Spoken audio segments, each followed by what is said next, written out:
matchup, and you know, I also appreciate that Willard is clearly trying to win this race so that he can match up with Ben in the next round. That's what I'm getting out of his file names.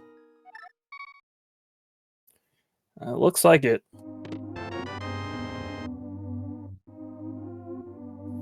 All right, we got bombs in Sanctuary and a compass in the house. So we were able to find our own house with the compass, deposited it in the chest, and went to bed. Yeah, it looks like Willard's heading over to the right. He's going to do a Houlihan room to get himself some early money. While his opponent Oyster is going to go farm bombs south of the Grove here. We know from experience that both of those routes are incorrect. But the routes that Kyong and Jenja are doing are absolutely correct. One doing the north check, and the other one doing the uncle check. Ooh, 20 rupees from the crab. So who needs the Houlihan room? I mean, the Ajna room. Yeah, that's definitely a nice crab drop. Coupled with the 3 bombs he already picked up in Sanctuary. He'll have what he needs to get through Kakariko at the very least. Yep, Jenja got a bomb drop off the guard, and Oyster found the bushes to be a little stingy, so... Jenja's going to get some more bombs from Sanctuary. He's going to green out a little bit, and he's going to be on his way out of there. Yep, now we got Willard going up and checking the uncle himself. Kyong farming a few more red rupees here. Don't blame him whatsoever. If you can get this taken care of nice and quick, and you don't ever have to worry about whether you need to go to Zora when you go head to the south shore. So he finds a big key in the mushroom spot. What key is it? Ooh, Hera. That's whenever you get a Hera key, that's always a flashing red light that the seed is going to demand that you go there as quickly as the items will allow you. Oh, we already found the Ganon's Tower big key in the Thieves' Hut in the forest. All right, seed's over, everybody. Go home. We found the GT big key. It's over. We're done. Have a good night, everybody. Yeah, the early Hera big key is definitely a nice find. It's definitely a dungeon I like to do as soon as it becomes available, just because it's so quick. Obviously, he's going to be looking for a mirror or hammer and hookshot combo to make his way up Death Mountain. Willard, not satisfied with the bombs that he got in Escape, is deciding to farm on the south route. And we're going to get our first look at what's in Blind's hut and the chicken hut. Yeah, it looked like you wanted to just get that one more bomb. Just in case, you might need 4 altogether to clear all of Kakariko if you need the bomb to get this race. Kyong has all the money he needs for quite a while now, thanks to Blind's hut, but there really isn't much else in there. But we have Baby's first shield in the chicken hut.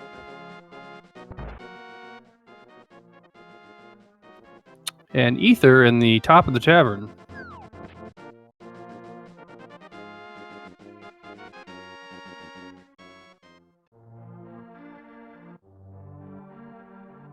Alright, so the Ganon's Tower big key is already out of play. There's no more fun to be had from that. What else are we going to have to troll? What's going to send them running all over the map at the end to try to get them to go and finish off the seed?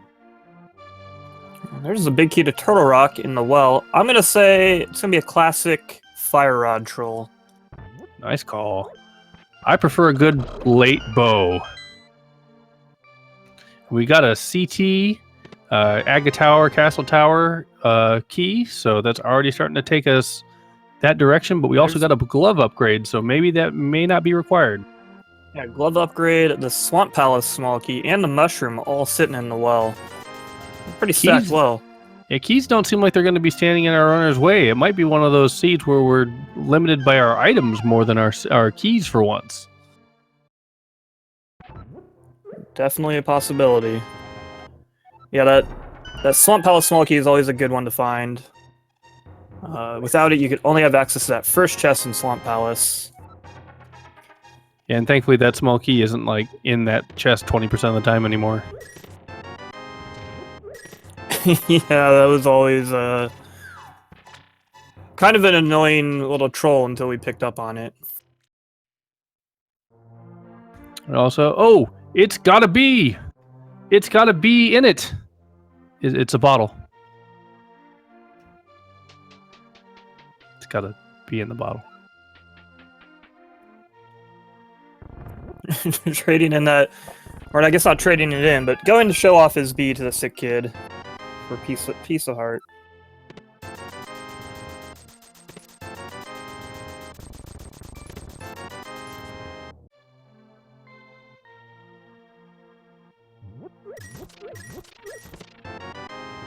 All right, all the runners are just going to finish up the parts of Kakariko that they haven't done yet. So it'll probably be another minute here before we see something we haven't seen in a little bit. Some interesting route divergence we could have. We could have someone diving for the witch's hut to turn in the mushroom. We could have someone do the back of escape with glove. And they could also do the South Shore route, or they could go straight to Eastern. Looks like Kyong's the first one to make the decision. He's going to Sanctuary. He's probably going to check those 3 chests in the back of Escape real quick.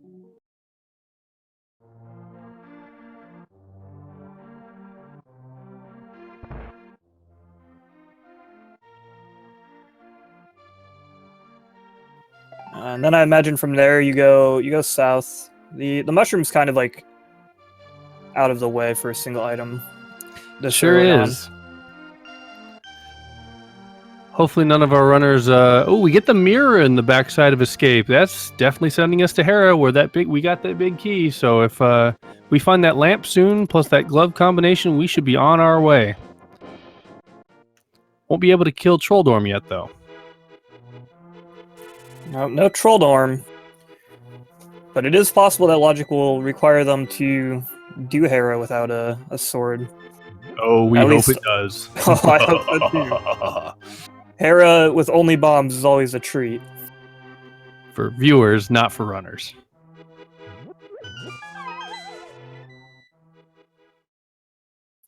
A nice little bonus here for the mirror so early as Kyong gets to do the block deletion in the swamp and make it only 1 trip instead of 2. Always Very feels minor amazing, time man. save, but it does feel amazing. Mm-hmm. Early shout-outs while we're kind of waiting here to our 2 dedicated trackers, Haha Cell and Brangwin. Thank you very much. They're the ones that provide the entertainment when you didn't get a chance to watch all 4 streams at the same time. Kyong taking the interesting route of going to the desert side to go check a Gina cave. That's a bit of a gamble. Yeah, this is interesting. You don't see this from most players. I think Gina's Cave has like a decent chance of having a required item, though. Well, it's Keysanity. You're not skipping anything, really. And Willard goes to turn in his mushroom. He has usually made a habit of doing the hard reset if the mushroom doesn't give him anything of value, so that he can save that mushroom for fake powdering later, perhaps. We'll see if he does that. Oh, it's the Moon Pearl. He's definitely going to want that. Yeah, he's not going to be able to save that mushroom, unfortunately, so the powder will have to find itself. And it looked like Kyong netted himself a small key to, I think, Skull Woods? Yeah, Skull Woods in Nagina's Cave. So kind of useless small key. About as useless as small keys get, yep. The one small benefit it can provide is to guarantee like a slightly faster clear, not having to go to that one guaranteed small key in Skull Woods. Right, you can just go in right through the main door by the big chest and never have to worry. And actually, since they have the mirror, it's even faster. You can mirror right out and go back to the door. So it's a nice time save, but I'll be honest. But definitely not something... You're not happy to see that. You're not going to be losing your mind over it. Kyong making excellent use of that golden bee to clear out the mini Moldorm cave. Oyster deciding to do bombs front of escape. Ooh. It's always an interesting choice. Most players want to kind of find a more reliable weapon before they make their way through escape. For this exact reason. Oh, and unfortunately, he takes his death doing so. Struggling there to lure that guard into the bombs. So he had at the right very idea. Least. Go ahead. At the very least, you want like a boomerang or a hook shot or something to stun him if you're gonna go with the bombs there. Yep, he did have the right idea. I mean, you want to put the bomb on the chest in the middle, but you want to lure him so that he's running at you from the opposite side of the chest, and he'll just kind of stay put and get hit by the bomb. And Unfortunately, he was close to that strat, but didn't quite execute it correctly. We did find silvers in mini Moldorm Cave, so we won't be spinning 24 times. Oh, darn. I'm kind of getting bullied by these crabs here. He's surrounded by them. Sitting at a half heart. And then just navigate through them safely and make his way into Ice Cave. Yeah, since they found a decent number of items and they found a decent number of keys, then the one thing they're not finding is a decent number of safeties and hearts. So it's always a trade-off. Or I do weapons. Correct. Well, they do. I do like the use of the shiny bee in the mini Moldorm Cave. He makes quick work of all these mini Moldorms, especially when you don't have anything that you can do it with yourself. So it's a good strat. And if you get the net early, and you can just keep reusing them, it's pretty hilarious. Yeah, recycling bees can actually be pretty nifty when you're kind of stuck with just bombs like our players are right now. And Oyster making his way through Escape. So he's got one more card he's got to get through, and he's got just enough bombs to do it. Yeah, he's getting the right idea here. He's got him. Yep. All right, so he's going to be able to finish this up. That's good. We got Jenja heading to Eastern. Meanwhile, Kyong is going to pick up his Moon Pearl.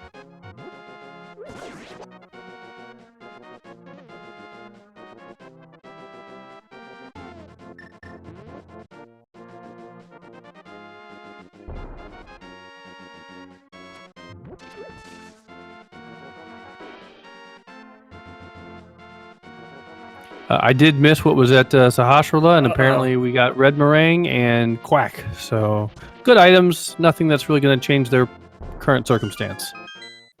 Oyster having a bit of trouble with that green guard following him, because he needs this last pot to finish off the ball and chain guard here to get that big key. Probably doesn't realize you can actually throw it through the fence. Yeah, that'd definitely be the play to make right now. Oh, he gets it.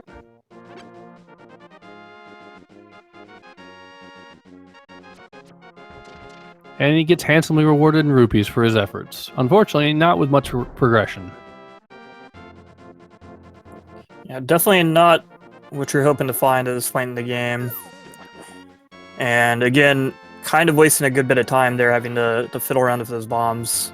Mm-hmm. So why you often see players hold out on doing Escape until they have something a little more reliable.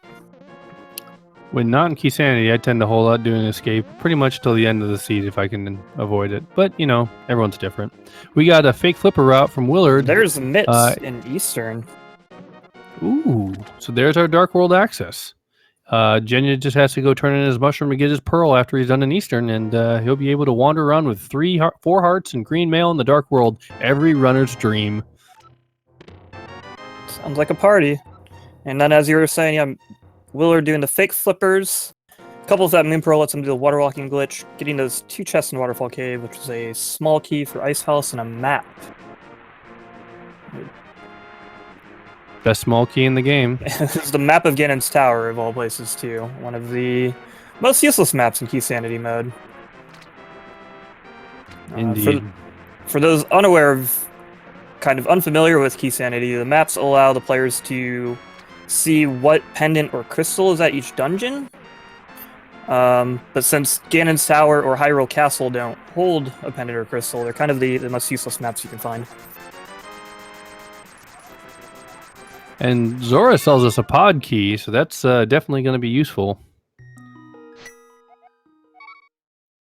Jenja's last prize is a small key to Misery Mire, also not the most useful of keys.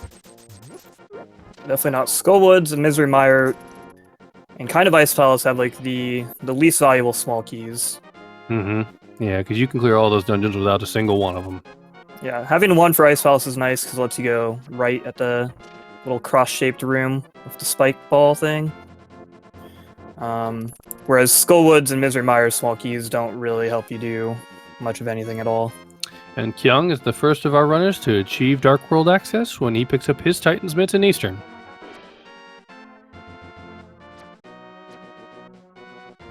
He can't wait to get to the other side of that portal so he can get one shot by just about everything that bumps into him. Yeah, when you when you first enter Dark World, obviously in the vanilla game, it's a huge spike in difficulty. In Green Mail, everything does like 2 to 3 hearts of damage to you. So sitting at 4 hearts, Green Mail, no weapon, it's definitely a scary place to be. Unfortunately, Oyster takes a death in the mini Moldorm cave trying to throw the bombs. Wasn't getting the first mini Moldorm to kind of cooperate and run into his bomb, so he got pinned there a little bit and took a death, unfortunately. So he's gonna have to try again. It's definitely very, very unfortunate. Yeah, that's where the golden bee can come in handy for sure. The chucking bombs can be a little bit tricky. Obviously, this is the timing and kind of the erraticness of the mini Moldorms. And that first one right in front of you is kind of the most annoying out of all, obviously, since he can choose the beeline right for you and just take you out. Beeline? Kind of like that. He's beelining? Is that a bee in a bottle joke? We'll just pretend that was an intentional pun. All right. So Jenja takes a death, but not until after he rescues the old man, which is the perfect timing for one. Again, you're on that mountain and you're getting pummeled by these boulders for 1 heart apiece, and sometimes there's just not much you can do to get away from them. So he's going further up the mountain. He navigated through the dark room using the boomerang, which is a very popular secondary strat when you don't have a sword in a dark room. Yeah, definitely. So we're seeing some road divergence between him and Kyong. Kyong following the logic here, going into Dark World with Jenja kind of doing a little sequence break, navigating a dark room. Right, but Jenja does not yet have his pearl, so you may think that he's kind of skipping the line here to come get the pearl up at Hera since he got that key early. It was a bit of a flag. Yeah, for sure. As previously mentioned, kind of that mushroom, just going over to the witch hut just to turn that in. It's not necessarily the most desirable thing. And so probably, yeah, he's thinking he can get a few items here in Death Mountain, another like 4 in Hera potentially. And another small key to Misery Mire on Spectacle Rock. The value keeps on coming. More shields for Kyong in Skull Woods. Interesting that he chose to go through the normal route rather than doing the front entrance route with the key that he got, but yeah, that's, as you mentioned, he could have gone in through the front and mirrored out afterwards using that small key, which actually I hadn't even thought of. So that's not really like I don't think a common situation that would come up. No, it's not, and unfortunately, because he takes a death and he hasn't gone through that entrance, now he has to kind of backpedal through the entire dungeon again, which is less than ideal. Oh baby, we got Jenja making his way through this hard hat beetle room. Just bombs. This one can be a little bit tricky. Oftentimes, if you're stuck here, yeah, just drop down and get the pots to refresh and hit it with another pot and be on your way. Yeah, which is what he's opting to do. It's probably the most reliable way to handle this room without a sword. And you just kind of curse the rando gods for putting you in the situation where you're climbing around Hera without anything resembling a weapon to deal with those guys. Yeah, it's probably hoping to find a vanilla moon pearl here. Even though, unfortunately, it's going to be that mushroom turn in. So hopefully you can find something else of value here. Turtle Rock small keys, not going to provide him with any immediate value. Oh, not going to help out at all yet. But he is probably going to need 3 of those, assuming he has to clear out Turtle Rock. According to our trackers, that's the second one that they've found, so that's also another flag that an earlier than usual Turtle Rock might be occurring in this seed between the big key and 2 small keys already. And the mirror, it might be even a call to go to Mimic Cave.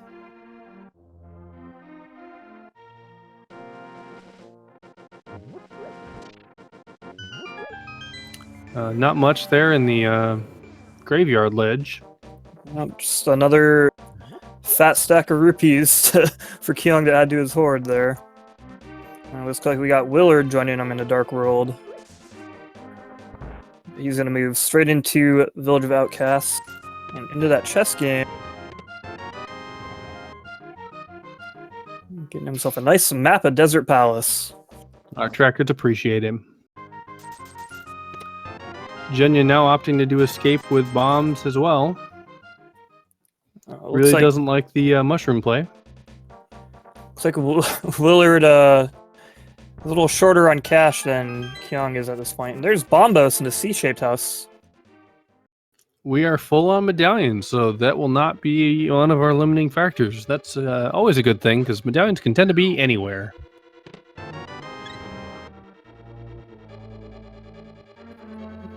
Both Kyong and Willard popping into Thieves Town. In Keysanity, you can't get to the back half of this dungeon without the big key. So a lot of players tend to treat these front 4 chests as kind of just like another overworld location. Basically, yeah, especially with the mirror, or with they have such a death warpable amount of hearts. Either way, it's a nice free quick check, and it's not a gamble at this point. No, not at all.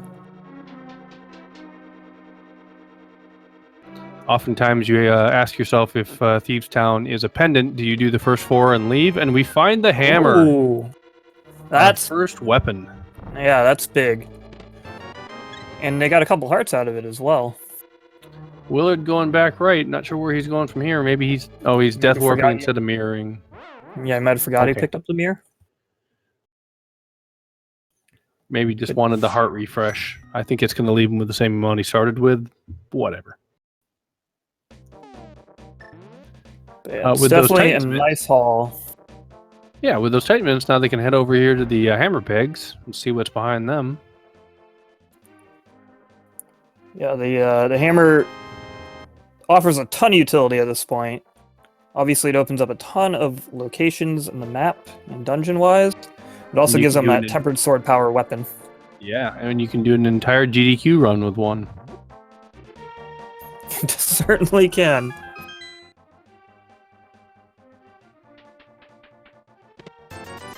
All right, we're having a bit of a party in the Village of Outcast now. We got a lot of convergence here.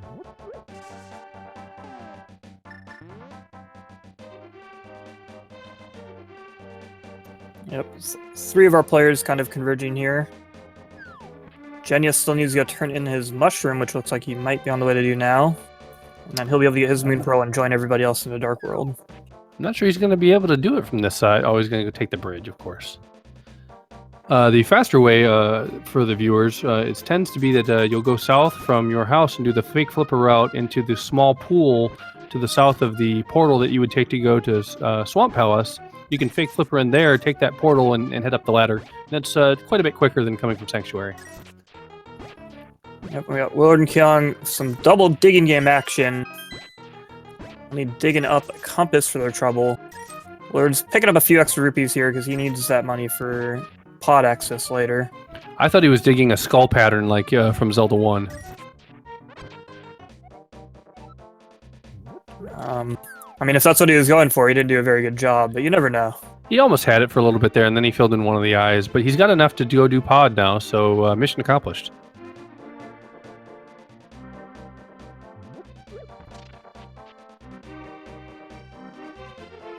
And both of them, yeah, they're just following one another at this point.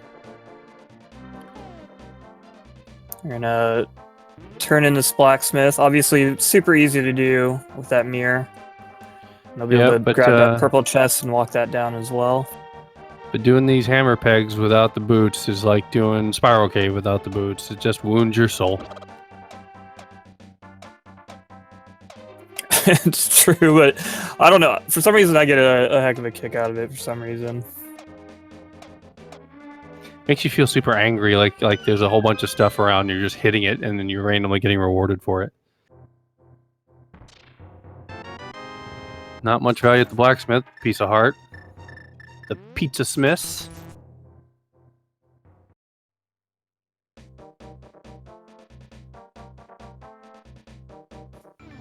Yeah, meanwhile, Oyster's hot on their trails. He's making his way through the Village of Outcasts, and Jenja just now joining everybody else in the Dark World, and he's going to make his way through Skullwoods.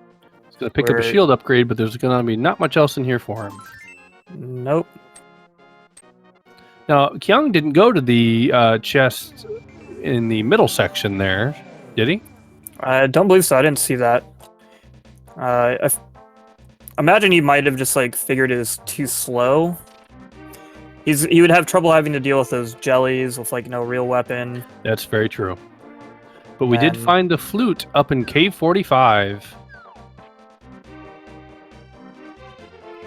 Nice. That is definitely a nice early find, especially with no boots. Help a little bit with that overworld traversal. So that gives them obviously access to giving the them- Mire Shed and Desert area with the Titan's mitts that they have already. Yes, yes, yes.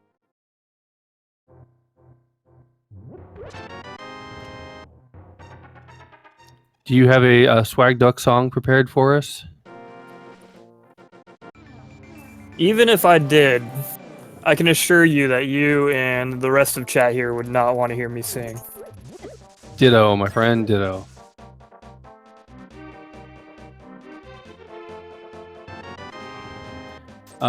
I second the petition to rename the Cave 45 to literally anything that doesn't sound like a horror movie, but I'm not sure I can get on board with what's being proposed in chat right now.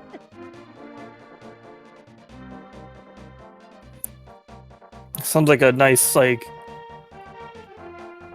B movie, horror movie too. Another being a bottle joke. Oh, are we still on that? I think Sure. I think you're not letting this go. So Willard man, decides to go let me back and be. activate the swag duck so he can fly with the chest over to go turn it in instead. Yeah, not a bad call. Especially because he's got that hammer, so he can pop back over into the dark world over there if he wants to. Check Hype Cave.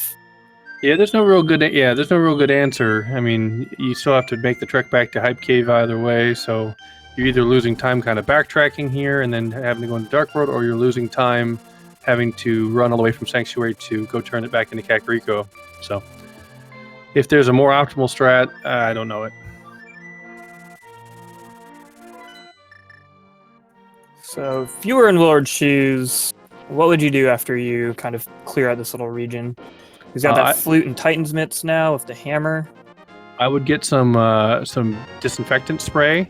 Oh, And, baby! Speaking of Willard's shoes, right?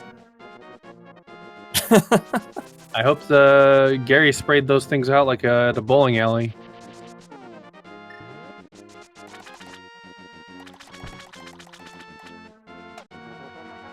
So all of a sudden we have all the movement. Routing is now an optional thing. We can just kind of go anywhere we want, anytime we want. Yeah, there's a lot of options available at this point in the game. Willard could go check out Mire area if he wants. With the 3 medallions, he's guaranteed access there. Although I don't think that would be the best call at this point. Going into Mire? There's desert access. Ooh. Well, you can't get to the back. Finally a sword. Sword is nice. So I would say it's about an 8 out of 10 Hype Cave. Now, granted, the Hype Cave standards have slipped significantly since version 18, but by modern standards, that's a pretty high-end cave. Yeah. You can't really ask for much more on our current iteration of the logic. Checking the Pyramid Fairy Crystals, we got Skullwoods and Thieves Town are going to be 5 and 6. Yep, 2 of those early access dungeons, one of them which does not even really require anything other than the fire rod, so that Fat Fairy Crystal may be in play pretty soon. Certainly, just need to find that, that fire rod and then the big key for Thieves Town.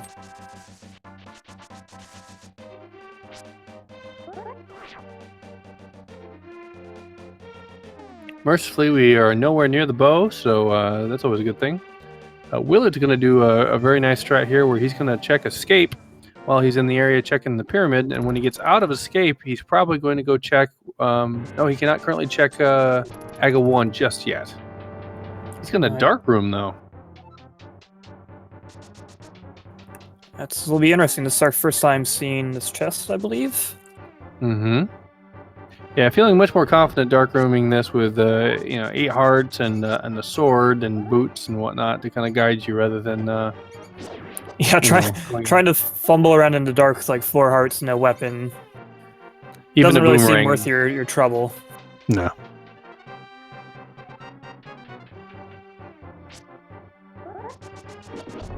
Yeah, so you can just use those boots and dash right through those nasty snakes. Be on your way. I said be on your way. There you go. Oyster getting his boots. I think our trackers are assuming at this point that Kyung's pretty much doing the same thing that Willard's done. Getting the cape in the dark section was going to allow him access to Aga, the first two chests in Aga 1 with the early key that they got. That may be huge.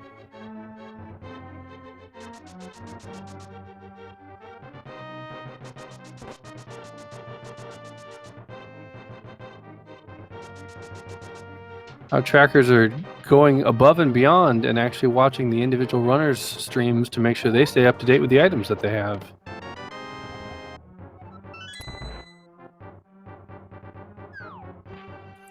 Yeah, because it actually looks like, checking Kyung's stream real quick, he is currently making his way through the sewers darkroom and just picked up the cape himself.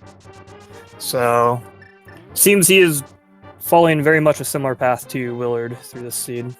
And that can't be good for him. I mean, maybe if somebody mentioned that he was doing what Willard's doing, he probably will change his mind. Yeah. I mean, things are going pretty well for Willard so far. We all know that can't last. But Can it? I don't know. Everybody gets lucky from time to time, right? We shall see.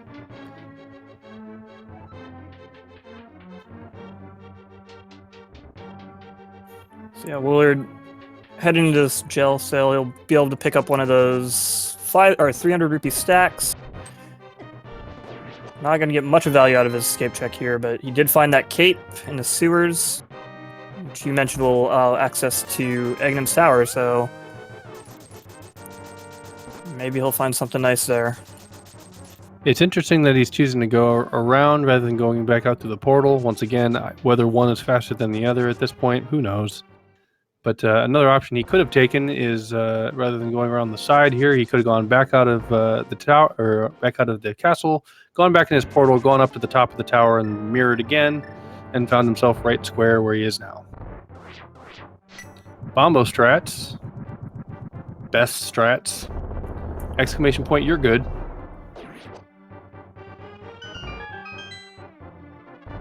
Yeah, rare instance of actually using bombos for combat, but with the fighter's sword, those ball and chain guards take quite a few hits, so can't really blame them. Can't fault them for using it there at all.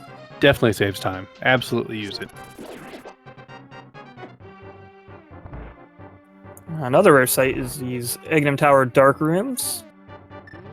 A little more useful, obviously, in Keysanity. Switches to ether strat so he can kind of help him guide his way. Very smart play.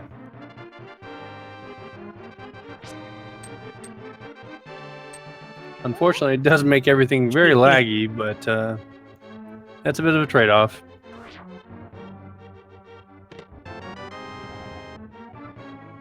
A nice TR key in there, but nothing of immediate importance, so the lantern may still be a way off. It could even be in Turtle Rock.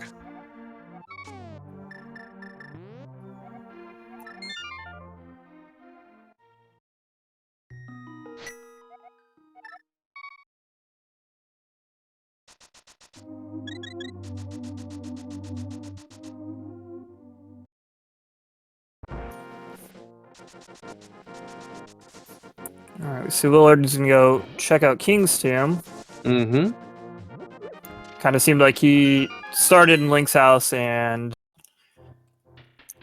whatnot. Hold on a minute. I can go check King's Tomb. I should probably do that before I forget. Mm-hmm. Finds a nice heart container. Decent consolation prize. And meanwhile, in the bottom race, you got Jenya kind of working his way through the dark world that we've already seen. Made his way into Hype Cave, picking up his sword.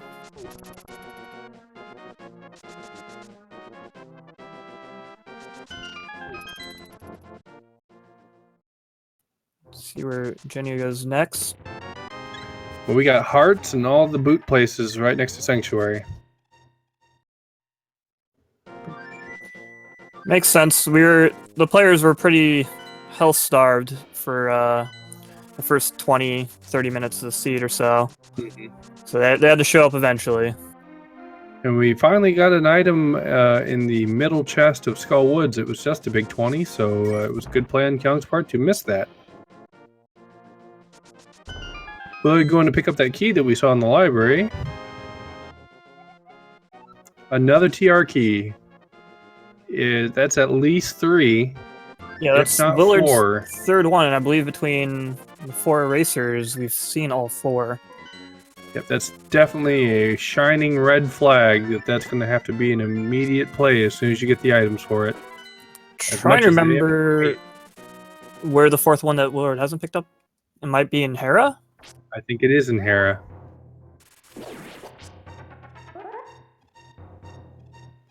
Alright, we got Kyong93 back on screen here. And he just checked out the mire area, and he's going to dip into desert.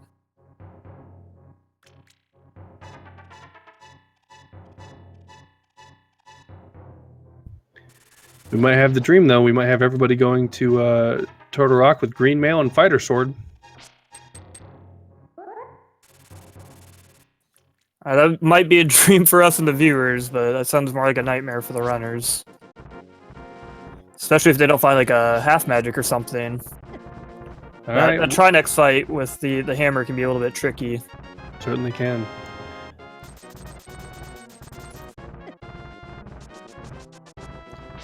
Willard dead rocks himself, so exclamation point, you're bad.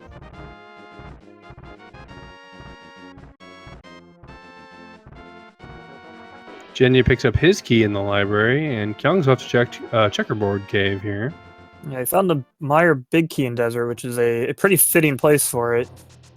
It's convenient when it's like right outside the dungeon. You just kind of stop on the way in. Yeah, but lacking that Kana Samaria, he doesn't want to quite dip into Mire yet.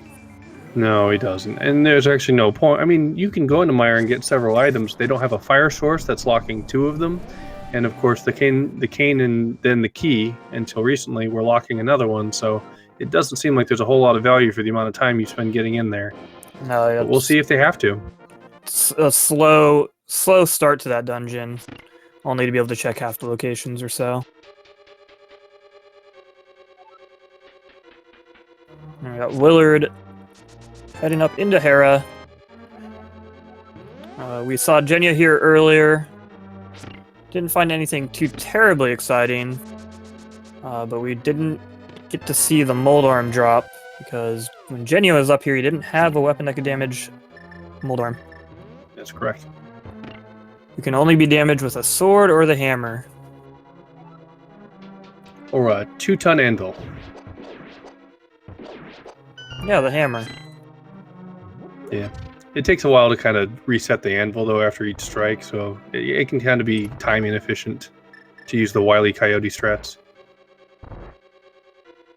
Oh, Oyster trolled himself with that dark portal placement behind the King's tomb, and then pushed the tomb over the portal, and he can't get back into the Dark World there.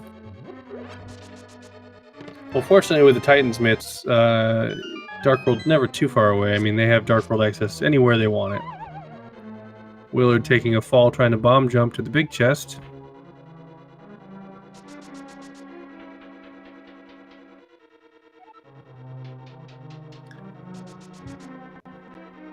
The French judge gives it a 4.5. I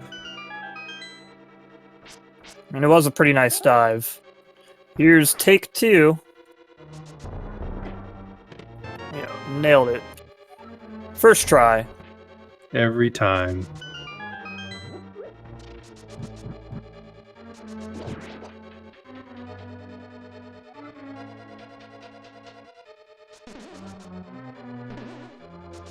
Alright, and it looks like we have Jenja making his way back up towards Tower of Hera as well.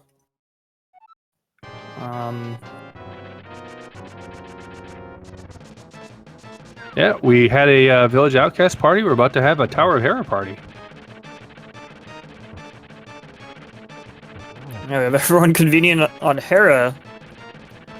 Looks like Jenja didn't opt to check the front part of Thieves Town? Because he's missing that hammer. Which could be pretty unfortunate, because that hammer is going to give all the other players access to East Death Mountain after they clear out Hera. And we got our first crystal at 40 minutes into this seed. Oh, okay, looks like... Okay, Jenja did go in there. I was going to say, that seemed like weird. Yeah, Jenja's been having some latency issues, so if our trackers miss some items on his stream, that's perfectly understandable. They're only human. Their psychic powers have been taken from them due to misuse. I mean, I didn't see him go in there either, so I'm not faulting the trackers in whatsoever. I was just kind of more perplexed than anything. So now we have Willard dashing through the spiral cave here. The way it's meant to be. I don't know, man. I like taking a nice casual stroll through here. This is like... It's one of the few breaks you get. You have like this, you know, the Hera basement. A few of those wall moving rooms where you got like 18 seconds or so to drink your coffee. I can't drink coffee while I'm running. I don't need the extra help having to go to the bathroom. That's not a good thing. I just get impatient. That's the next level strats though. You got to go fast so you can go to the bathroom. Oh, I thought you were trying to say that I had to like keep a bottle next to me or something like that. I was like, I don't want to get into that. That's just, come on. That's just gross and weird. Come on. All right, we got some Mountain Dew. Speaking of bottles. Yep. Guaranteed to make your bones glow.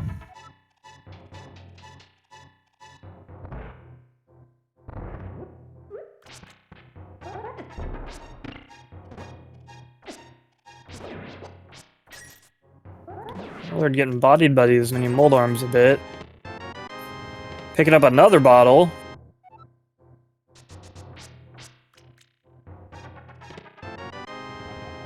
Kyong doing the strats that I tend to prefer, where you go into Dark World first, and then you can mirror to that spot, so you can go right into Super Bunny Cave when you're done here.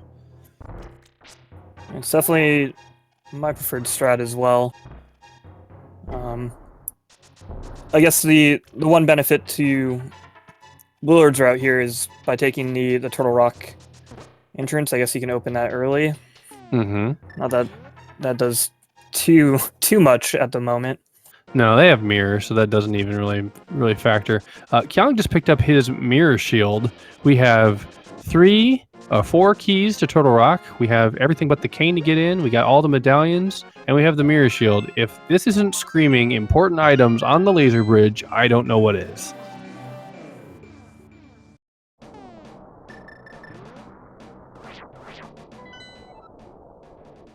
There might as well be like a giant lit sign or like some like navigational cones, or maybe one of those like guys with the little wands trying to land an airplane.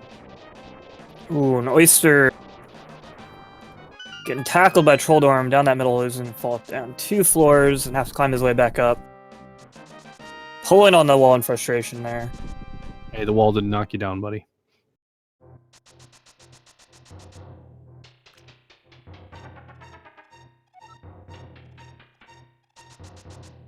Some Super Bunny information going on here. We got a piece of heart, predictable magic drop, and the lantern. So we are back on sequence.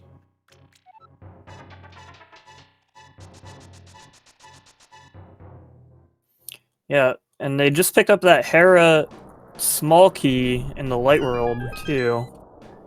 That means they could go do that basement small chest if they want to. You're in the neighborhood. You just got your fire source. I don't see any reason why you wouldn't. It's the Hera small key in particular. Always in Keysanity seems to have something you need. If you get it, you need to go. Oyster getting his revenge on Moldarm there. GG. Few quick strikes with that hammer, taking him out. Picking up his first crystal. And he'll be heading over to East Death Mountain, clearing out all these locations our other 3 players just checked.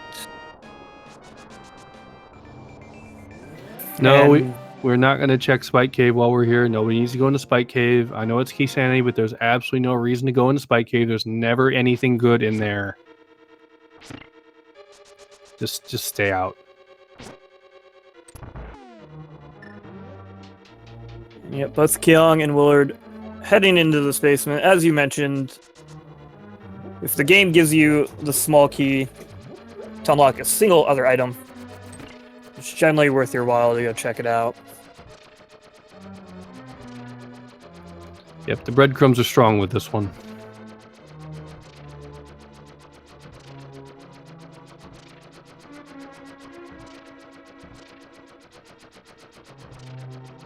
Looks like there's a slew of people in chat disagreeing with your Spike Cave hate. You know what? Those people were all planted here. They're all fake agents. There's nothing in Spike Cave. It's just swamp gas or a weather balloon. There's Spike Cave propagandists. That's right. There's nothing to see here. Everybody just go home.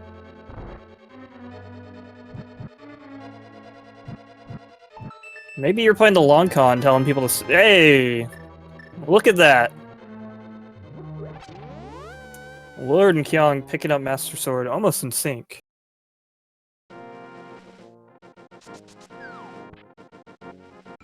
The sync is real. And they're, synchronized jerks. Get out. Go away. Get out of the cave. No, shoo. Both of you. Shoo. So it looks like they're disagreeing with your Spike Cave take. They don't know what they're doing.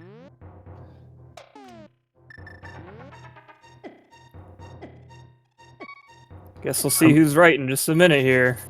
I hope they both get spiked. Those defenses were put up there for a reason, to keep people out. Alright, Willard taking that... Hey, there's a pod key. That could be useful. Willard was running low on magic. So he parked himself behind the torches there, which don't have spikes hidden behind them where you can't see them. Yeah, that was a very smart play from Willard. Running out of magic, knowing that there are no spikes behind the torches, and using that. Otherwise, he would be Spiky Willard. Yeah, he would have been skewered for sure.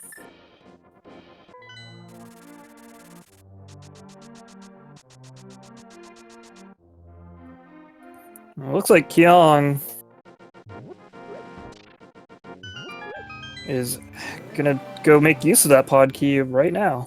With just 2 pod keys and no bow, that's a brave play. Yeah, with only 2 small keys and no bow, it really means, according to the logic, there's only those first 3 chests available to him. Although, of course, we haven't seen everything yet, so there could be another pod key or 2 hiding somewhere. Oh, those are the worst. Available. Keys in the actual dungeons they're supposed to be in? Who thought of that? Gets them every time. I mean, that's definitely not what I play Keysanity for. That shouldn't even be allowed.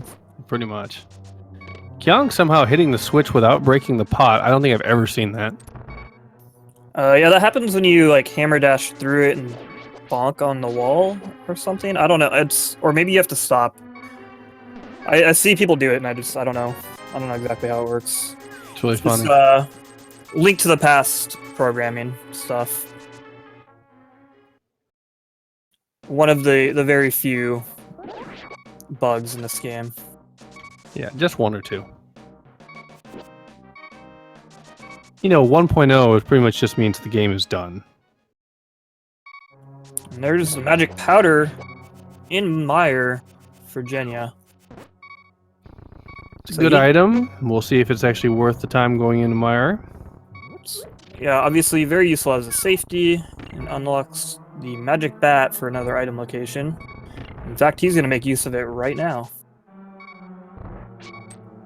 Good timing for it then. Alright, Kyong finding a heart container. And Willard takes a death warp. So, yeah, I guess... have both boomerangs and a big 20, so no real value in pod. We're going to see a hammer yump. And there's another Egg Tower key in Mire. Uh-oh.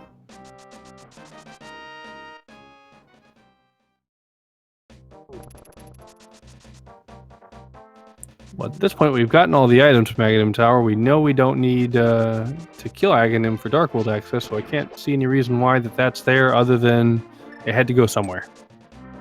Which would worry me, because if you're in Misery Mire and you're finding keys like that don't really need to be there, you kind of feel like you're off in junk land and you don't really need to be checking these chests. It's definitely a possibility. Wait. What was that? Willard just checked the Aghanim cave. I didn't see it earlier, but it looked like a big key to me, so... Alright, that would explain why we're getting the Aghanim Tower chest. We do need to go to Lumberjack. Yep, I'm seeing it here on the restream. Yeah, it's definitely a big key. Confirmation in chat, so yeah, it's looking like Aghanim's probably going to be required. It's a very, very rare thing for this game to give you both Castle Tower keys. The lamp. Ooh! The bow is in pod. Dark corner of pod. And Kyong, quick on his toes, gonna go over to that right side, the bowlock side, check those two chests. Definitely a good idea. I've definitely made the mistake before of finding the bow in pod and forgetting, oh, that lets me open 2 more chests here. Mm-hmm. And those are the kind of mistakes that you don't want to make. Those are the kind of mistakes that make you lose races. Well, there's plenty of other mistakes like make you lose races, but this is a great find. He's going to be able to check a couple items here, and nobody's going to be able to save that first key on the front door here, so it winds up going from one chest from a bad play, potentially, a less than optimal play, I should say, not really a bad one, to a brilliant play. Yeah, definitely, because we were both kind of questioning the 2-key pod play, but it's definitely worked out in his favor. And he finds another one. What is this? That's a very good point you made. Obviously, the optimal pod, you'd wait for both the hammer and the bow, which allows you to full clear the dungeon with only 4 keys if you do the hammer jump, 5 without it. So you kind of try to hold out until you find that bow. So Kyong thought for a second about trying to finish this dungeon, and then realized there's so much left for him to find that the risk of potentially rendering his... Can you soft lock? I've heard rumors that you cannot soft lock if you hammer jump.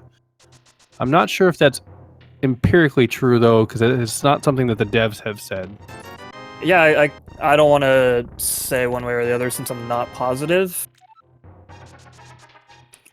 But since that does save you the small key, because obviously the potential of the key lock is you have a small key locked behind somewhere in pod that you can't get to by using that small key there, but by saving one, I'm not really sure.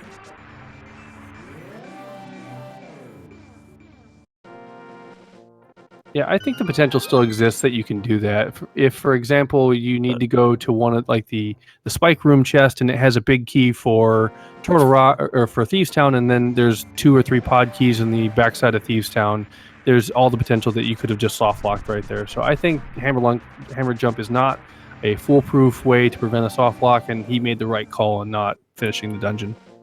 Yeah, that sounds right to me. And then obviously, as pointed out by our amazing tracker, so seems to be paying attention more than either of us. He also didn't have the big key, so correct. it wasn't really an option to begin with. Details. Yeah, we're talking hypotheticals. It's far more interesting than reality. The actual facts don't matter. No, they already went into Spike Cave. The facts clearly don't matter to them. We got a big key to Misery Mire. Oh, we knew that already. Never mind. There's Jenja going into sewers. He picked up his cape, and he's gonna make his way into Aghanim's tower now. And he has both keys. I'm assuming he checked the Lumberjack cave, so he's probably gonna go through and finish this up. Yeah, it'll be interesting to see what big key we get from there. I'm gonna bet it's Thieves Town. We did already get the small key. I am gonna agree with you.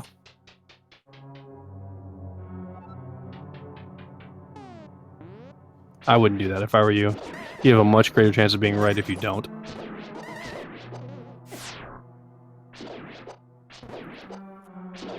I don't know. If I were to if I make my own thoughts and opinions on how to play Keysanity, they never pan out for me. So it's time to jump on someone else's bandwagon.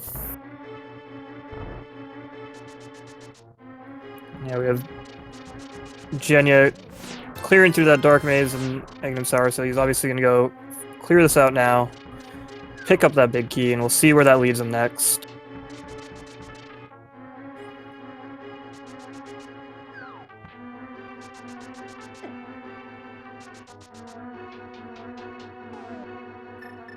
Meanwhile, Kyong and Willard clearing what they can of Meyer. Oyster hot on their heels, picking up his Meyer big key in Desert. Clearing out the rest of the Meyer area, and then I imagine he will follow suit and enter Meyer as well. I love finding the book when you already have desert access. Like, thanks for sending me all over the world trying to go find a piece of heart on 2 tablets. I really appreciate that.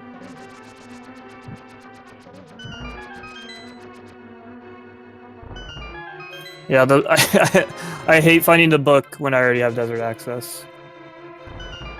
Because, yeah, as you point out, you're like, okay, the book obviously is leading me somewhere, and then you go check both tablets, and it's like a red rupee and a piece of heart. Yep, debated.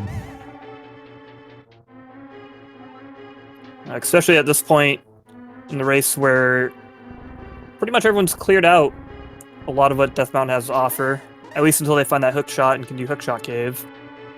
They've cleared out kind of that Swamp Palace area, so the tablets are kind of not very efficient to go grab at this point.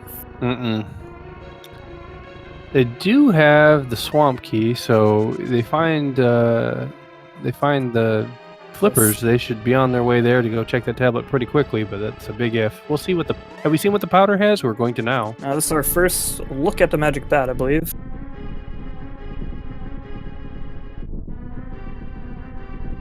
Pizza. And a piece of heart. Yum yum.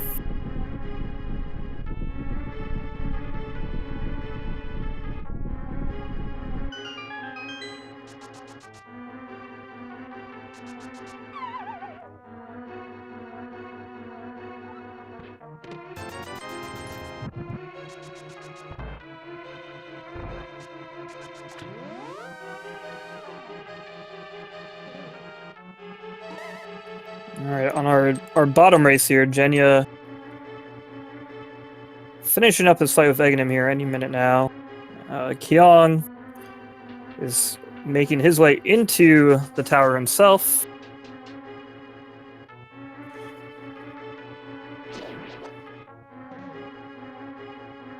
So for the most part, we'd say this seed has been fairly linear for a Keysanity seed because our runners have kind of split up and divvied out 3 or 4 tasks amongst themselves and then found themselves right back in the same spot over and over and over again. Yeah, we've seen the seed converge for pretty much all the players at a couple points so far already.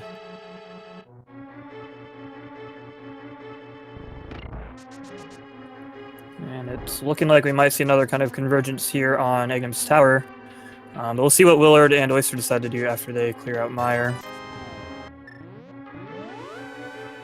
Jen, you're going for the catfish check. That can be a bit of a pain in the rear to do if you don't have flippers. So while he's on the side of the dark world, he's going to make use of it. It's a good play. Agreed. There's pretty much no better time to do it than now.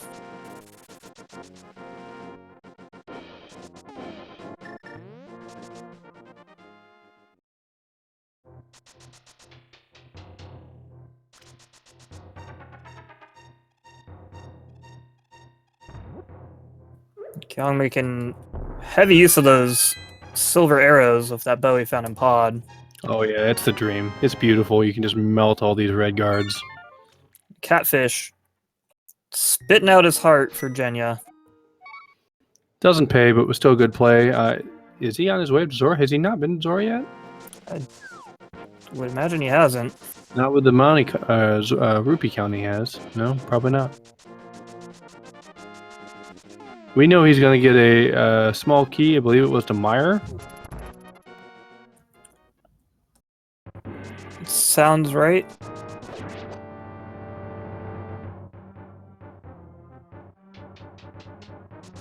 Yeah, it looks like Willard just finished clearing up Meyer and Desert area, and he's making his way into Ignum Sour. Oh no, it's a pod key. That's way more important than a Meyer key. That might maybe push Jenja towards pod, which we know is a difficult to make, but fairly correct play at this point. Yeah, definitely have that bow hidden in there. But he's gonna go pick up this big key in the Lumberjack Cave. We'll see where that decides to point him towards. If it's, say, the pod big key, it definitely would say go to pod, but if it's something like Thieves Town, probably want to go there.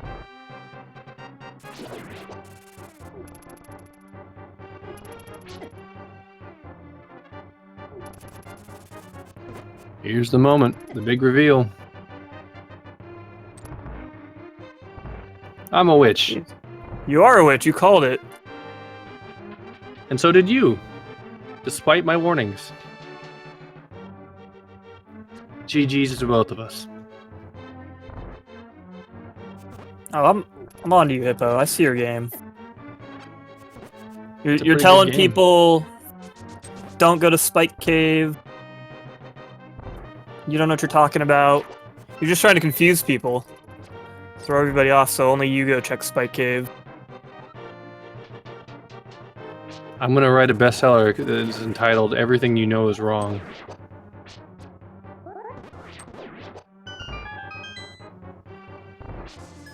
I'd buy it. And then, once everyone's bought it and read it, I will take over the world. Yes, Pinky. So we got Jenja Thieves Sound. Gonna make use of that big key. Picked up the small key earlier, has the hammer, so we're gonna be able to see the 4 remaining items in here.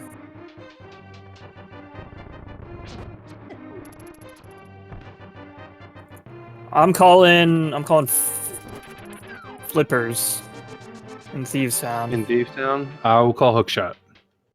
As I say, it's probably going to be one or the other, probably. Another big option could be Kane to get them into Turtle Rock. Oh, that would be fun. I'm going to change. I'm Neither going to change my rod. guess. I'm changing my guess. I'm changing it to Kane.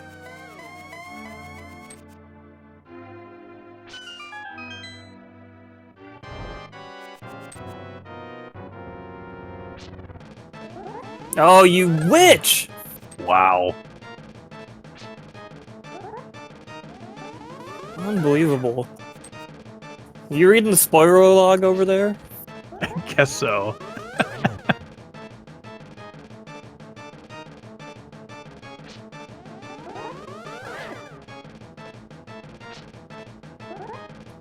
Well, that's definitely an interesting item to find. As you mentioned, that will give them access to Turtle Rock. Obviously, won't be able to go to the right side at the beginning there without the fire rod.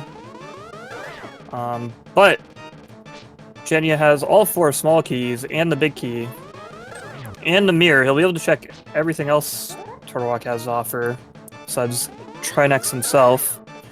The cane obviously allows him to finish up Meyer, which would let him get that last item and the crystal off Vitreous. Another pod key in the big chest of Thieves Town.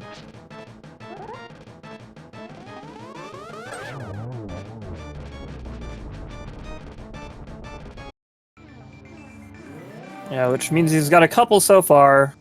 But he's probably still going to hold out for another key or two before he wants to make his way over there. A Which sunny, unfortunately warm might vacation. Sorry, go ahead. I thought you were done. That's suck at fine. it. I was gonna say. I suck at this. What? I said, sorry, go ahead. I suck at this. I keep interrupting. I apologize. Oh no, it's totally fine. We just interrupt each other. Oh, I was just saying that a sunny, warm vacation to Turtle Rock is waiting for him. Yeah, I really like that play, I think. At least given Jenya's situation here.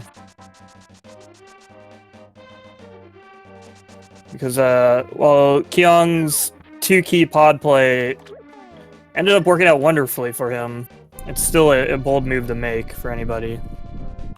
Mm-hmm.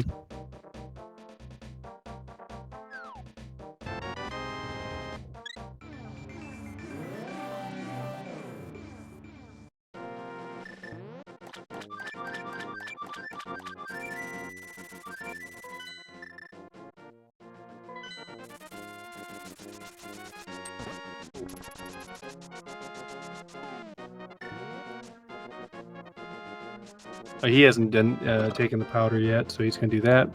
Well, he does get stuck in the fence, and then we'll try again. And Willard will join him at Magic Batland.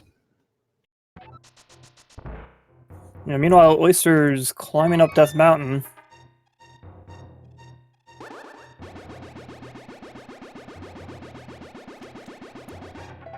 Because he hasn't actually picked up his Master Sword from the Hera basement or the cape from sewers. Which means Egg and Sour isn't actually a possibility for him yet.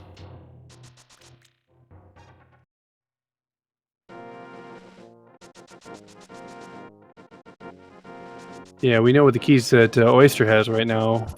Well, he first has to go clear Aga 1 out, right? Before he can get the key to even go get the cane, so... He's way off. He needs to get the Master Sword or cape still before he can head to Egg and Sour, which he'll be getting his Master Sword in just a minute here. Yeah. He's on his way.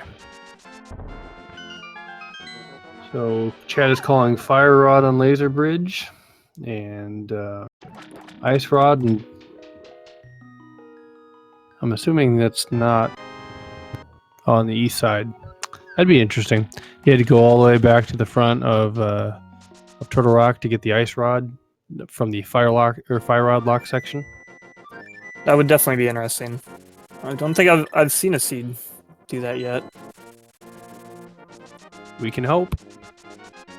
Maybe this will be the one. It's gotta happen to somebody, right? Might as well be Willard. So Kyong deciding to go clear Meyer because he can at this point, and he's hoping that he finds Fire Rod or Ice Rod while he's in here to hopefully save him a dip. When he goes, probably he's going to go to Turtle Rock next, my guess. Yeah, I imagine so. But makes sense to clear this out. He has the bow with the silver arrows, so the Vitreous fight will be quick and easy. Yep, nice and free. He's going to have to do it eventually. And he knows it's a crystal, of course.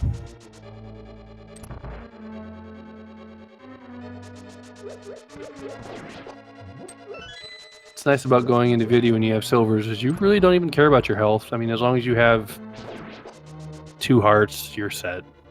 It's as free gets for boss fights.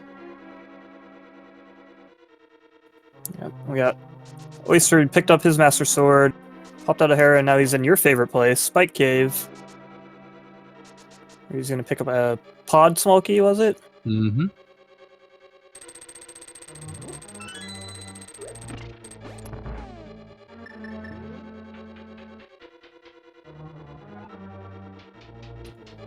It's interesting. We got Jenya joining Kyong and Meyer. Yep, assuredly for the same reasons.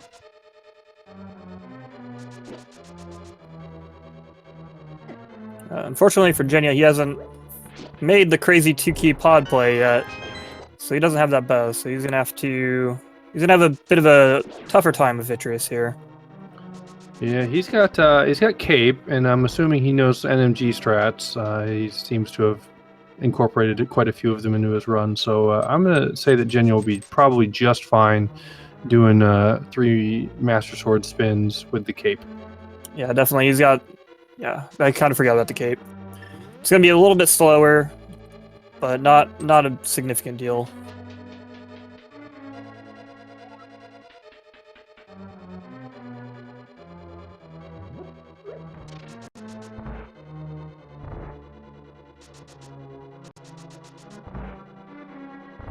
All right, Kyong proving himself to be a master optometrist and takes care of business.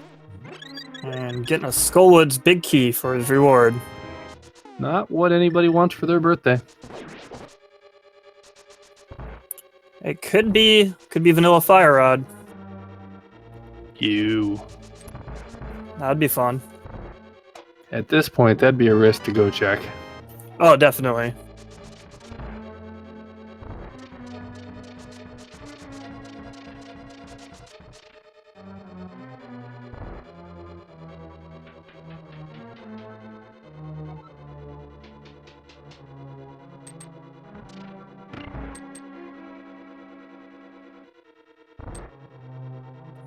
And we got Jenja fighting Vitreous, the spin slashes with the Master Sword there.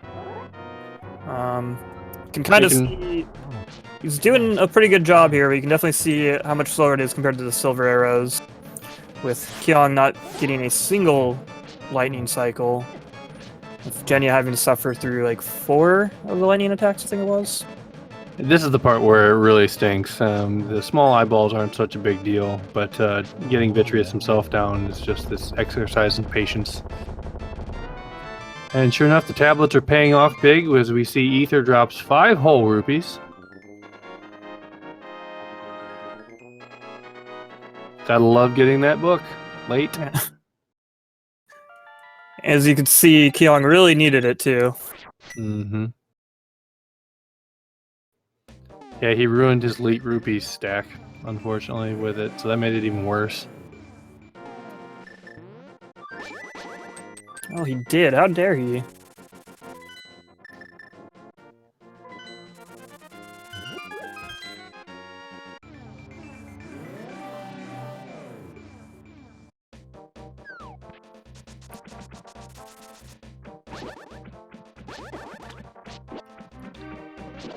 Willard playing with the pterodactyls gives one a big ol' hug.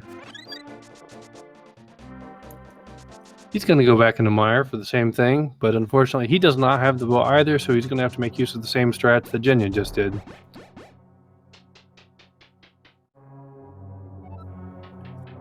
Yeah, definitely following the same kind of path that Kyong and Jenja did. Meanwhile, Oyster was in the middle of Egnon's Tower, and then midway through, he decided to mirror out and head towards Pod area.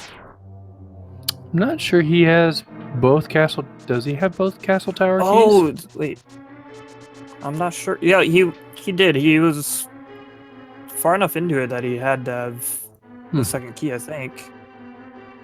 Or maybe he did only have one. He was in a dark room with 2 guards when I saw him mirror out. So maybe he was missing a key. I wasn't paying attention to his key count.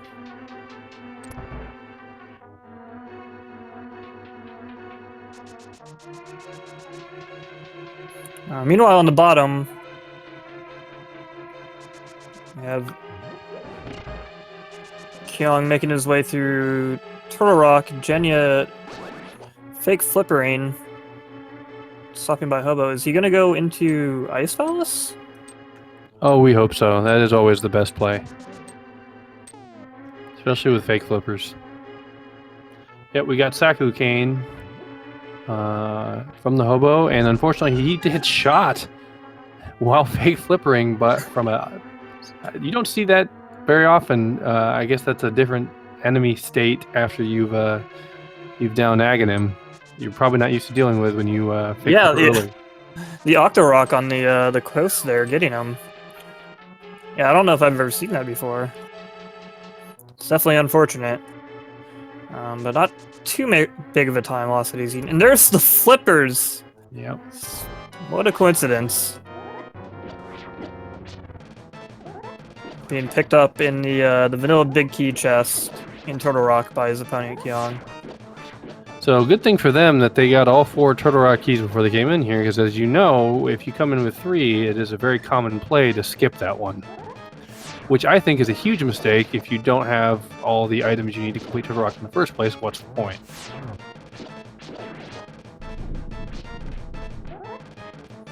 Yeah, for sure. If you don't have everything to complete Turtle Rock, skipping that chest might not be the best idea.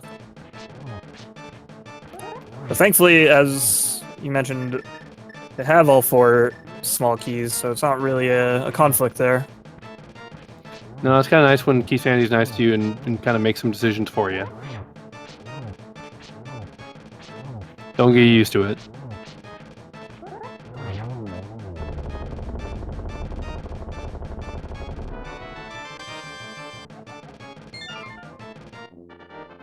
Alright, Willard getting his Skullwood's big key. We'll see if he decides to use it or if he makes his way to Turtle Rock as well to go get some flips. Jenja picking up his 5 rupees from the Ether Tablet. And looks like he's going to make his way over to Turtle Rock as well. I'm telling you, money doesn't get any easier than that. Fire Rod in the big chest. Wow. Does he double back? Or does he... It looks like he's having a little bit of conflict. Yeah. I think... Oh, he's okay, going. yeah, he's going to go back. I think this is the right play. He can't mirror, obviously, because he went outside of the dungeon, so he's just going to send him right back out to an inconvenient location. But yeah, at this point, you can't finish the dungeon anyway. You need to head back. We could have the dream. We could see the East Side Ice Rod. It always feels amazing when you're running backwards in Turtle Rock and it's not entrance randomizer. Yeah, it's not a common sight outside of entrance randomizer.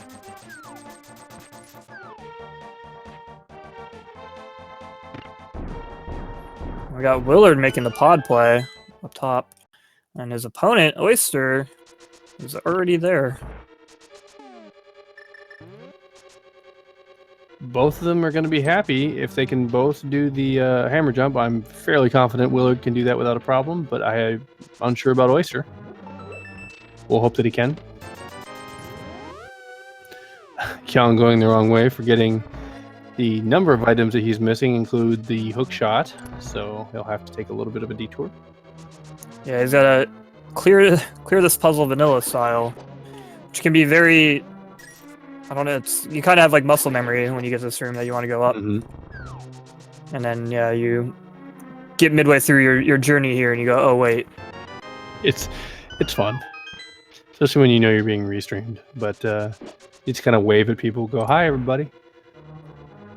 Yeah, I did the thing. Wisely getting out his mirror so we can head right back to the big cast chest and get a shovel. Clearly the most important item he's gotten in Turtle Rock so far.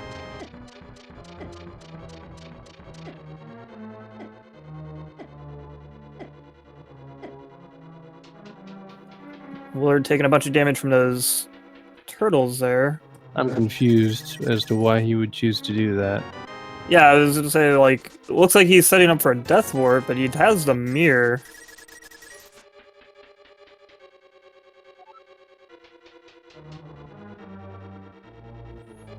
Yeah, I'm still confused.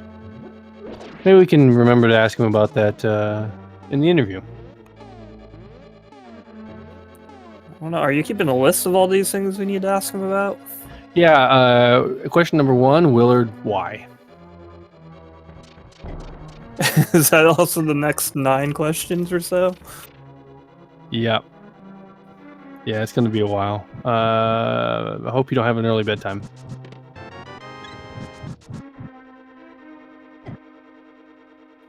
I mean, I'll stay up as late as I have to troll Willard. Any day of the week. Time well spent. So let's see if your early prediction on Laser Bridge didn't pan out. 2 for 3. And as Meatloaf would say, that ain't bad. That's not bad.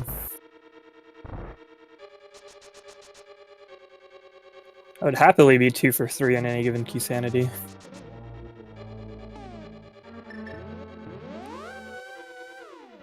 But Kyong has that Fire Rod, has that Skullwood's big key, so he can go finish the rest of that dungeon. And we know that will open up the Pyramid Fairy for him. Yep. Pyramid Fairy is winding coming into play a little later than I kind of anticipated it would, but so its significance may be diminished a bit, especially since we already do have the Gansour Big Key, and we're really just kind of looking for the items we need to finish our dungeon so we can get on out of here. I don't think, other than Pod Big Key, we have a whole lot more key limitations.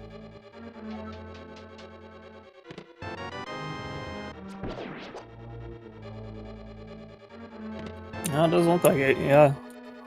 So I already have the Swamp Palace small key, which is the important key for that dungeon. And then all the other big keys that they need to finish besides that pod one. So yeah, we're looking for that pod, big key, that ice rod, and the hook shot.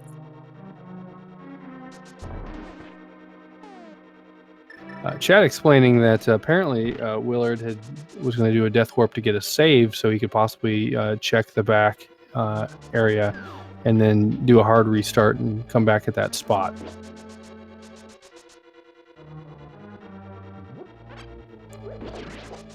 I'll buy that for $1. Yeah, I know he's a fan of doing those kind of save strats.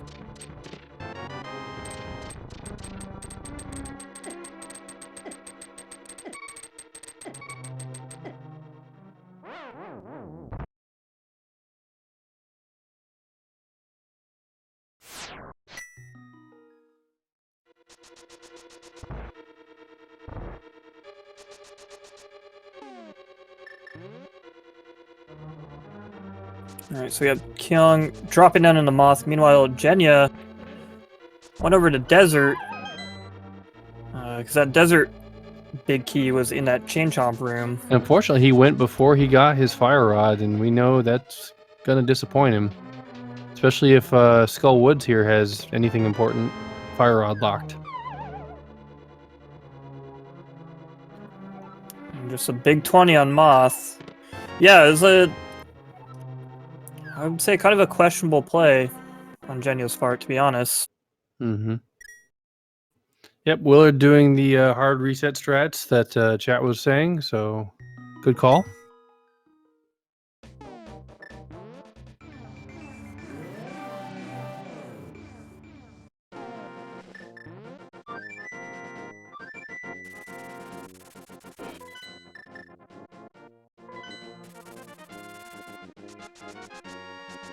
Unfortunately, those hard reset strats didn't work out too well for Ben yesterday, so I'm, we find the ice rod, fire rod locked. It wasn't on the east side of Turtle Rock. It was in Skull Woods. That's going to cost Jenya, unfortunately. Good enough for me. It wasn't the right side of, it wasn't the right side as you pointed out, but it's still fire rod locked, so I'll take those. It's actually, in a way, worse, because they had to leave all the way and then climb back up again. Actually, it is. And we get a pedestal check from Kyong. Just an arrow capacity upgrade. Mandatory. Jenya heading over to check Bombos, where OysterSA is. And they're both going to pick up the small key to Desert Palace.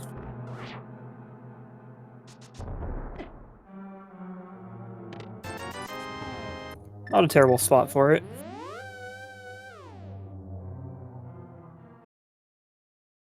Well, considering he just was in desert, it's a bit of a frustrating grab.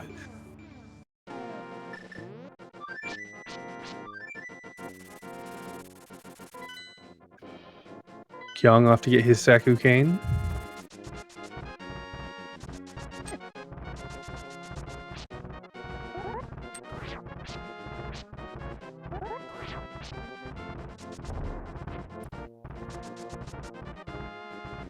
Willard's having trouble moving, but he'll be on the path again soon. He does that sometimes. We all do that sometimes, but you know that's true. It's not something you tend to want to do in front of an audience. But you know what, Willard's put up with 110,000 people for GDQ. I think we're fine. On that right side of Desert Palace, finding a nice bug net. You.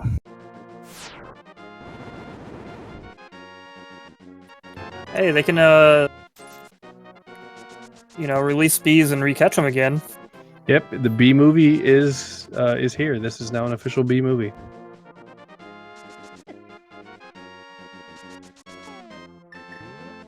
Let's see where Jenya opts to go from here. It's yeah, things are really not looking good for Jenya at this point. No, unfortunately not. He did make a lot of really good plays going into Aghanim Tower, getting the Thieves Town key, but I think the one that's going to stand out for him when he watches this VOD later is the fact that he left Turtle Rock early. Yeah, for sure. Him and Kyong have been keeping pretty good pace with each other for the majority of this race. But yeah. unless and Kyong is really good, so you know keeping pace with Kyong is no small feat. Jenya has done very well in this matter, but oh, absolutely, Kyong's just he's technically very skilled, and he knows Keysanity very, very well. Often when you see kind of like group races, he will always place near the top.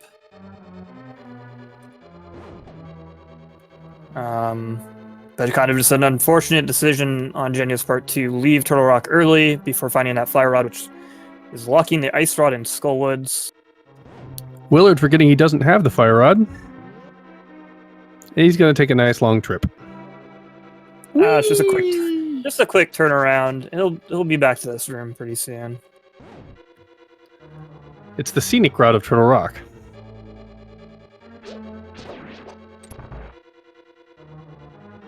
No, I think this is like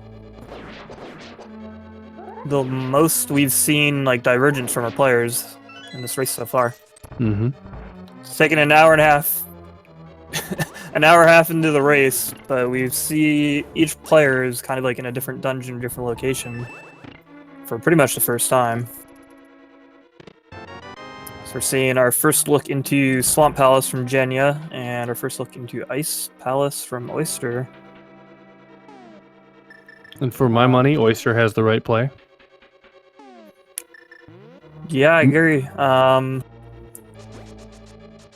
Meanwhile, Kyong is going to go check the Fat Fairy Pyramid Crystal.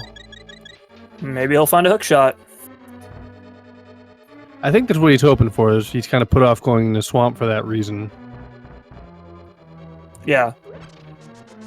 So obviously, you can only do the front half of Swamp without the hook shot. So Nope, kind of does try not to pay off.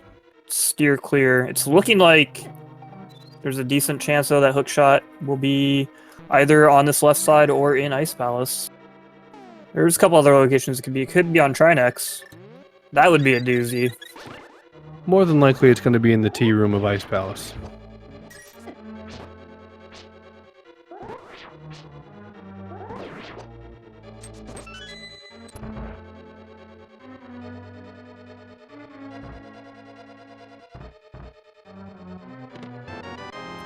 Kyung's gonna go into Desert Palace. He's got that big key and that small key in hand. He's gonna clear this out. He'll get his bug net. Yep. Willard picking up his flippers. We hope he continues going through this dungeon. While Oyster does the always really cool low percent strats of using bombs to kill the penguins. Getting the eastern key. The penguins died to a single bomb strike, so a couple well-placed bombs can clear out that room for you. All right, let's see if the swamp pays off for Jenya. If he finds a hook shot in here, that might help him out. Yeah, that's what he's really going to need to kind of stay in this race at this point.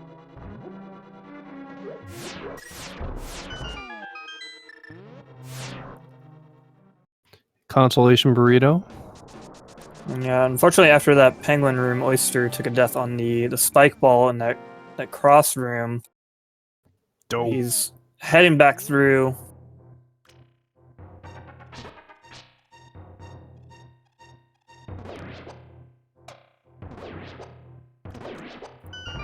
So he might be our first one to find the hook shot, assuming that it's here, which I'm going to say it is. Nope. Jenya makes the play. He's probably feeling pretty good right now.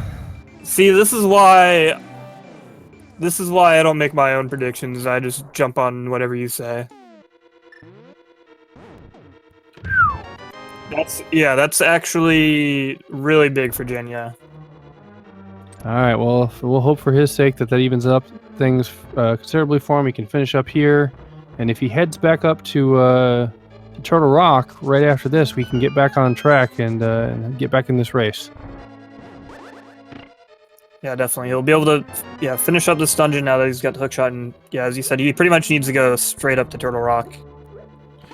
He also has not yet been to Pod to get his bow, but we know that if he winds up going back to Pod in quote-unquote go mode, finding his bow back there, he could finish up the dungeon with the key he has remaining and be off and do a single take of Pod. Meanwhile, Kyong will still have to go back.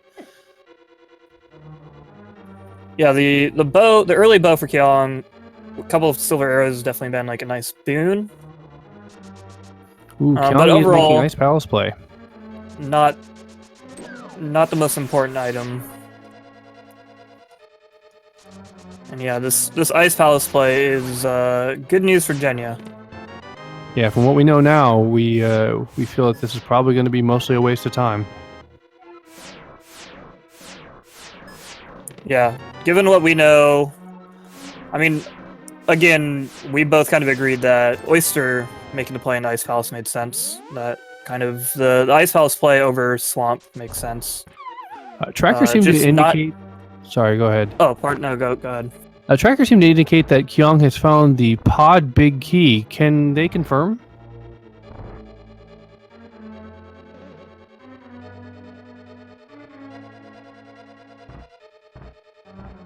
Because if so, that changes everything.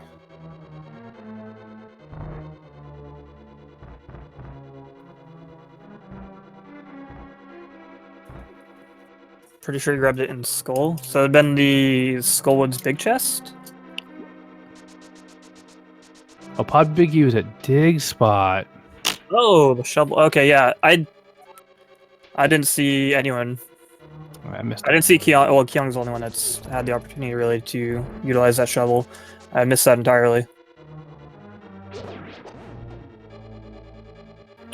So yeah, that does actually kind of maybe play into a good thing for Jenya if he does go back to Turtle Rock. He gets that fire rod. Obviously, he's gonna have to leave and go to Skull Woods. But if he goes back and grabs that shovel before leaving, and he can go get that Pod Big Key, head over to Skull Woods, get the ice rod. Yeah, there's a path for him to take. Let's hope that the hookshot doesn't send him into Ice Palace. It very well could. Yeah, that's actually a scary thought, because that could definitely be a thing he does. Whereas given what we know, he needs to just avoid Ice Palace altogether. No, unfortunately, that's where he's going to go. It makes sense, unfortunately, for him. Yeah, for sure.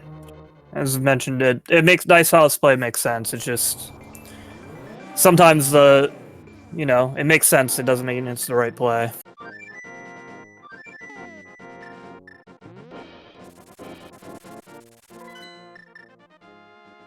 Meanwhile, on the top side of things, Willard got his fire rod out of Skullwoods, doubled back for the shovel.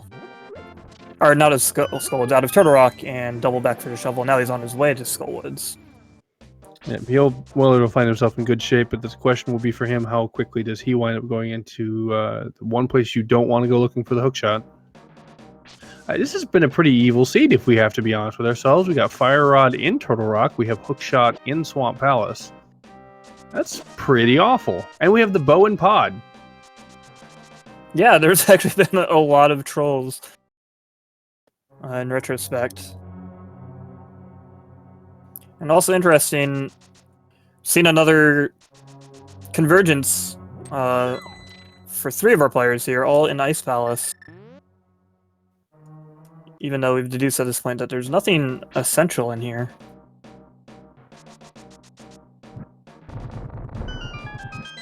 But each of these flyers is missing at least one item, and they're hoping to find it in Ice Palace.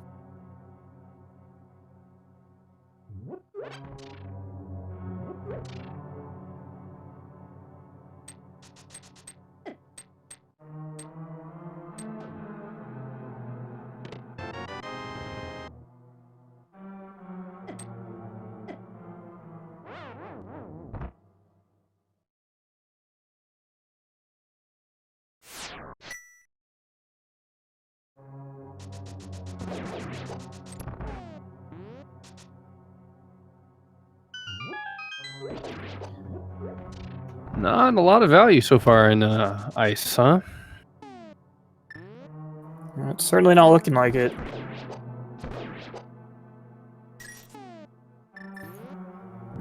As I mentioned, there's definitely nothing totally essential in Ice Palace, but you'd hope to find at least a sword upgrade or something for your troubles. Sorry, no God Sword upgrade. How about 20 rupees? You want big key? We got 20 rupees. Well, how about 20 rupees? Nope, heart piece. Darn it. Well, still have Cold Stare. Maybe he'll have something of value.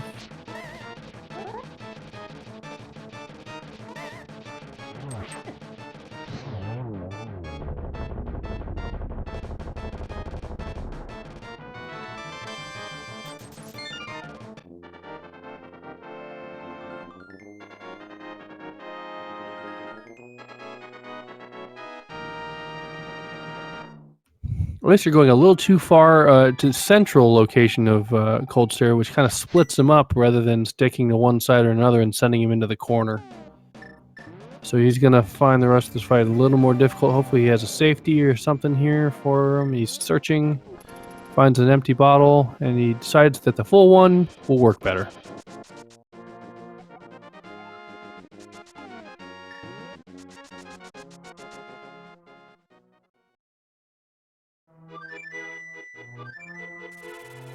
Kyong finishing up Cold Stare. You got a nice, beautiful 3 bombs. One for each Cold Stare eye. Does Cold Stare hate smoke too?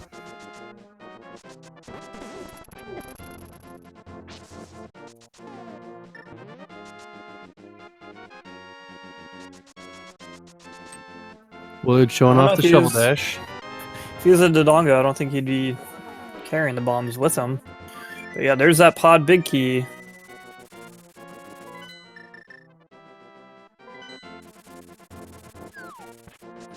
And speaking of pod, Kyong making his way back to pod.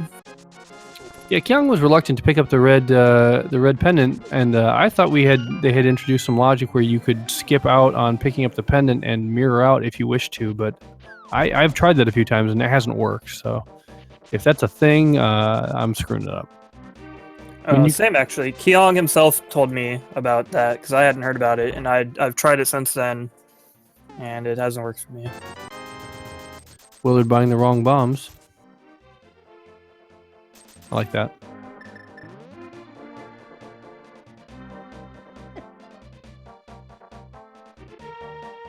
Yeah, the only way I know you can skip on picking up that pendant is if you jump off the Moldorm area, which is always fun to do.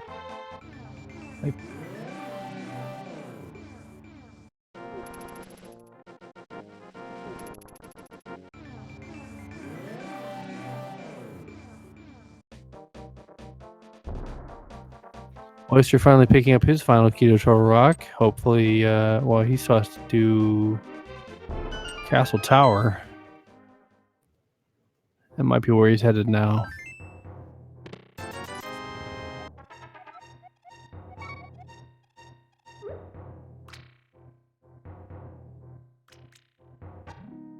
Yeah, it looks like that's where he's heading back to. So I mentioned he was here earlier, and he decided to mirror out.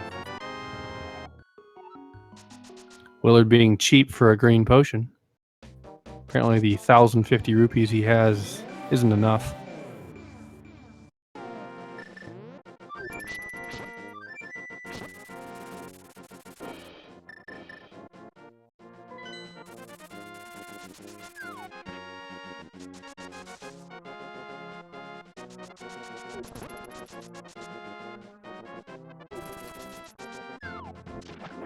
Alright, so Kyong making the plays to finish the dungeons that he knows he should do with the items or the keys that he has, which is very smart. He's hoping to find a hook shot on the way, which we know he's not going to. We're just going to force him into some more tough decisions. We'll see if he makes the right play.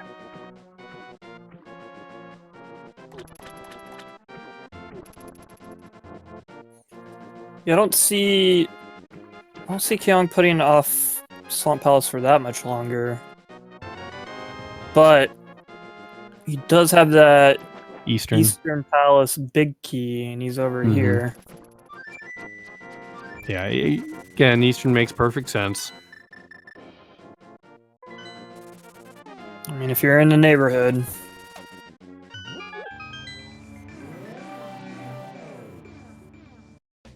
And with Kyong finishing up Pod, looks like Jenya's on his way to start it.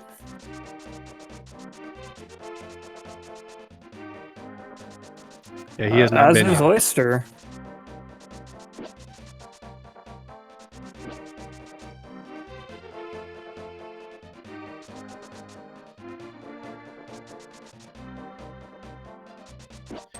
Chat reminding us that it's a good thing that Kyong has his lead, but I assure you, as a runner, when you're in this position and you've done now 2 pendant dungeons that have not paid off with any real value, you never feel like you're in the lead.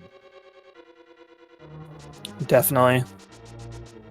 Kyong's used to being done with seeds around this 142, 145 mark. Now, every seed's different. This seed's been particularly trolly, so I'm sure he has a pretty good gauge of reasonable time for, completing a seed like this, but again, you're never really that comfortable in a tournament race when you've been making some plays that haven't paid off.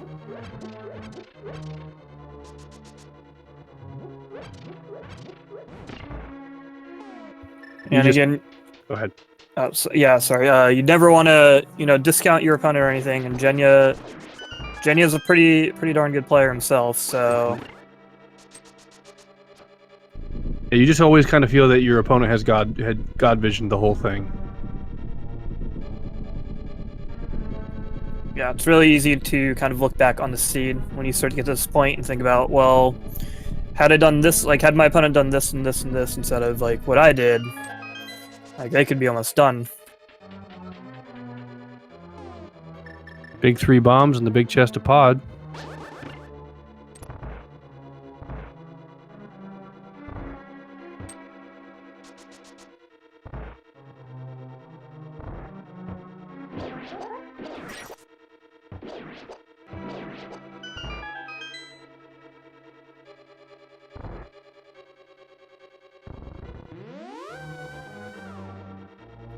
Willard's likely to do the same.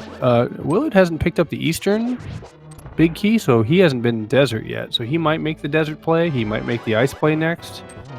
He also might do swamp, if he's crazy. We know crazy will pay off. There's a number of places you could go from here.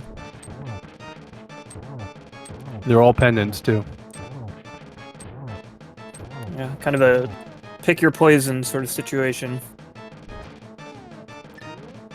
Willard making nice short work of Helmasaur.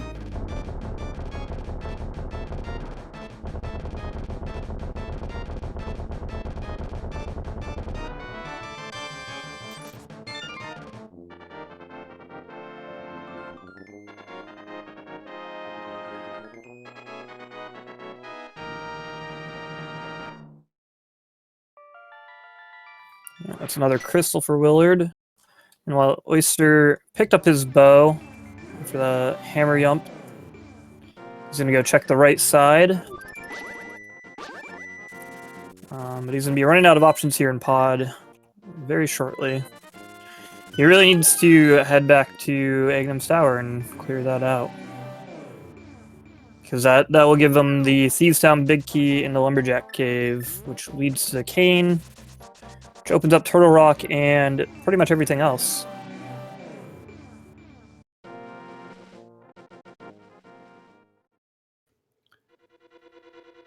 All right, Kyong going to go turn in this green pendant. Hope that pays off for him, and hopefully we'll see him head to Swamp Palace.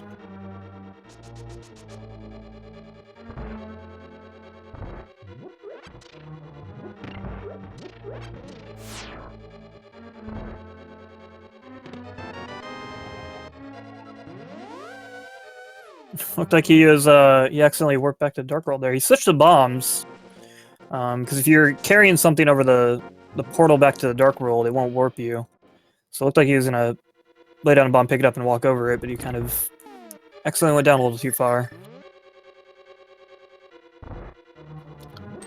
Bomb capacity upgrade is all that Sahasrahla has to offer. We decline and throw it on the ground.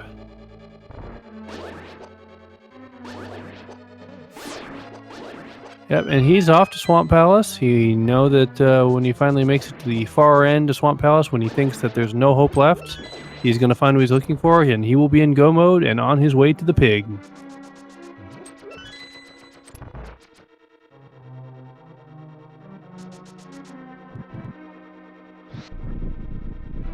Yeah, meanwhile, Genio's heading into Eastern himself. He'll be grabbing those last two items and the green pendant here, which won't amount for much. He's being bottlenecked until he finally decides to return to Turtle Rock and pick up the fire rod from the big chest there.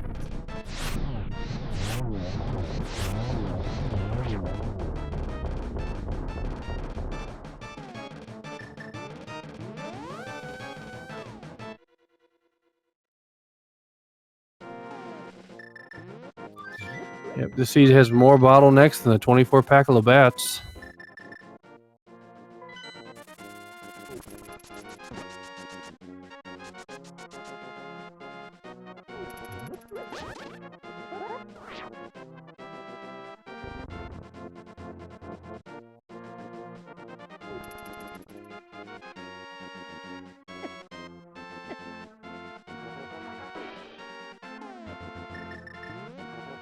Now Willard's deciding he wants to do Eastern too.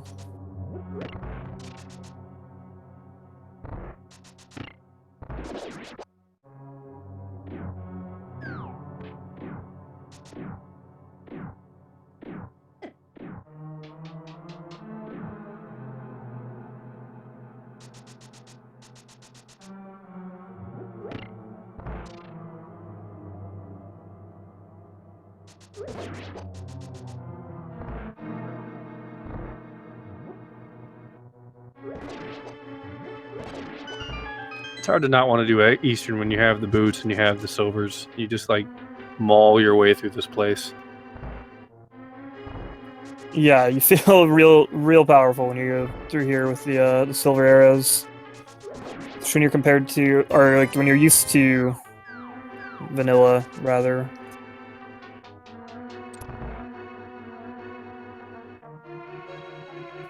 Looks like Oyster's joining the Eastern party.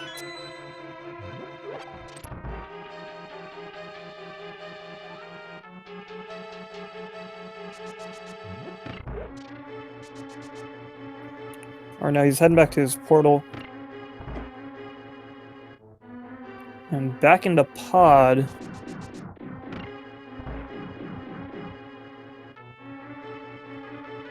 Yeah, I think he's running out of things on his tracker, and he might be confused as to what he missed.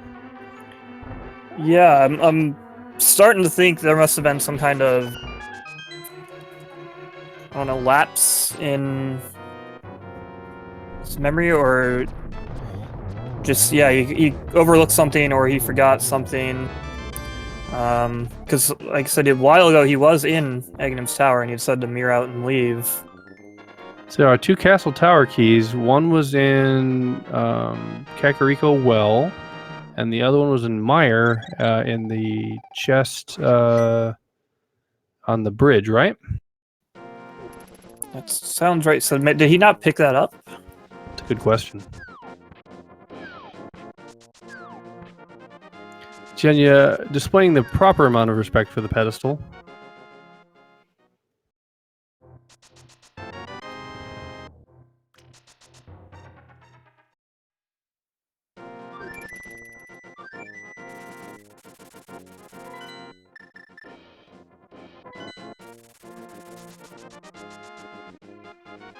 Yeah, I think Jenya now realizes that Turtle Rock was where he was supposed to go, and he probably understands about how far behind he's got to be by now. Yeah, absolutely. There's no way you reasonably get into the situation Jenny has put himself into and feel like you are really in the race anymore. Even though it does happen sometimes. No, actually, at this point, if I'm racing Kyong, I'm literally staring over my shoulder every second expecting the dot done so I can dot forfeit. But I hope he doesn't do that. That's just me. I'd rather see him finish this run out for the good of the viewership. Yeah. Which I feel like he probably will, but we'll see. But yeah, there's the hook shot for Kyong. Yeah, Kyong is in goest of go modes. Yeah, officially puts him into go mode. Do you want to do the shouting? It's a little late for shouting for me. Are you gonna wake somebody up?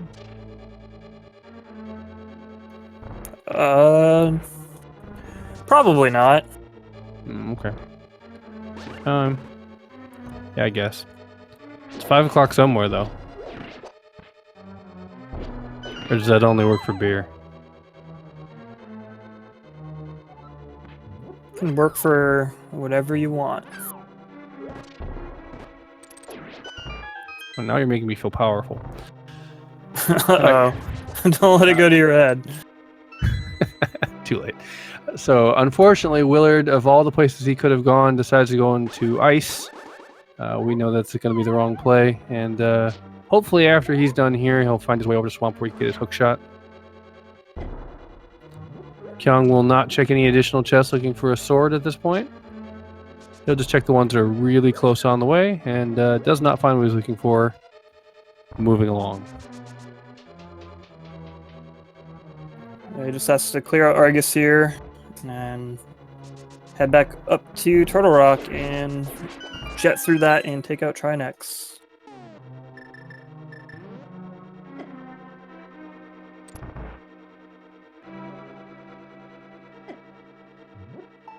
Oyster is on his way to Aga 1. That's good news for him.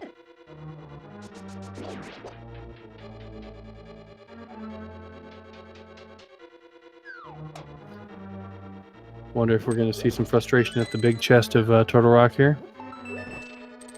There's some frustration slashes from Oyster, it looks like. No, he is out of keys. He did not get his other key in Mire.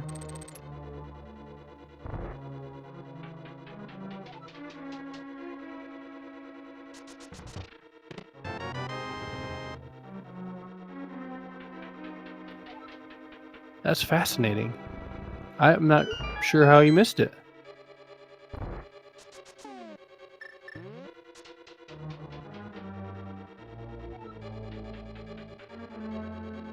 Yeah, it's kind of, he's hovering over that 6 there. Yeah, he had it right, and unfortunately he went away from it.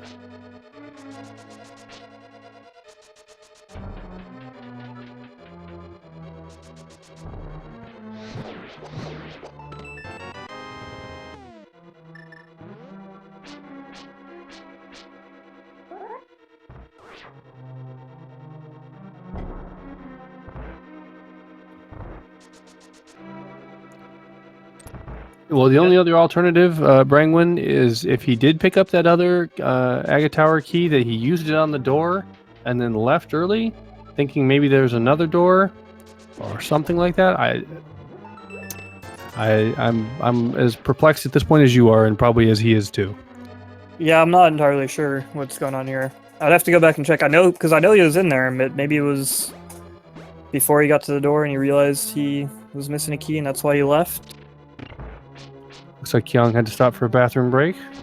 Happens to the best of us. Now he'll resume course. Definitely missed something here, which happens to everybody in some way or another.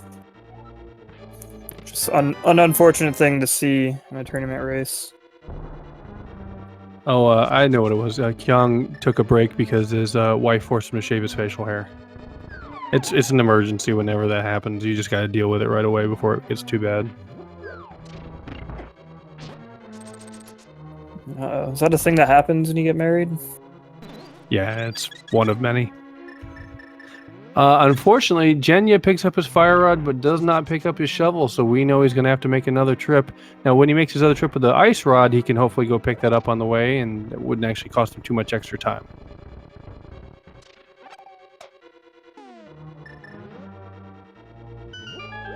Yeah, just slightly less efficient, but hopefully when he gets back there with his ice rod, he remembers, oh yeah, I didn't check this right side over here.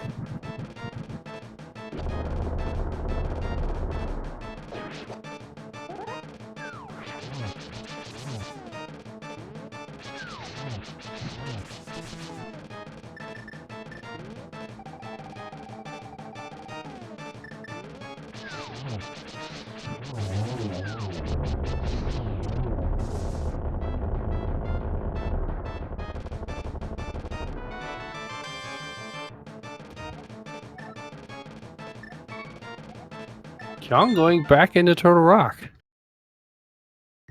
Yeah, he's got to get his last crystal here so he can go do... Oh, of course. Tower. For some reason, I thought he'd already come back here and finished when he got the ice rod. Because he got the ice rod quite a long time ago. I completely forgot about the fact that he didn't finish back up again. Score 1 for Hippo. Exclamation point, you're bad, Hippo. What does that bring your grand total score up to? 1. What am I at? 0? I haven't your batted you. I don't know how many other people would. Alright, what's Willard at? Whatever number the McDonald's number of people served thing is up to these days. Seems about right.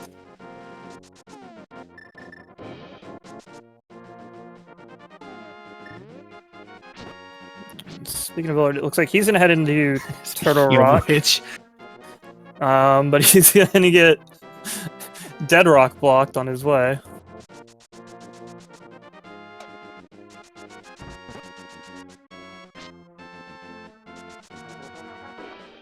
So he's a little reluctant to make that Swamp Palace hookshot list dive rather. Because I'm not sure if... Did he go all the way to the laser bridge? I mean, I guess I'll probably find out in a second here. No, he did. So I guess he's hoping that Trinex has a hookshot. That also makes sense, I guess. You're getting your crystals done before you go to a place that doesn't have the item. Really pushing against this gamble, though, and even though he's had to do it already twice in this seed, it's kind of funny.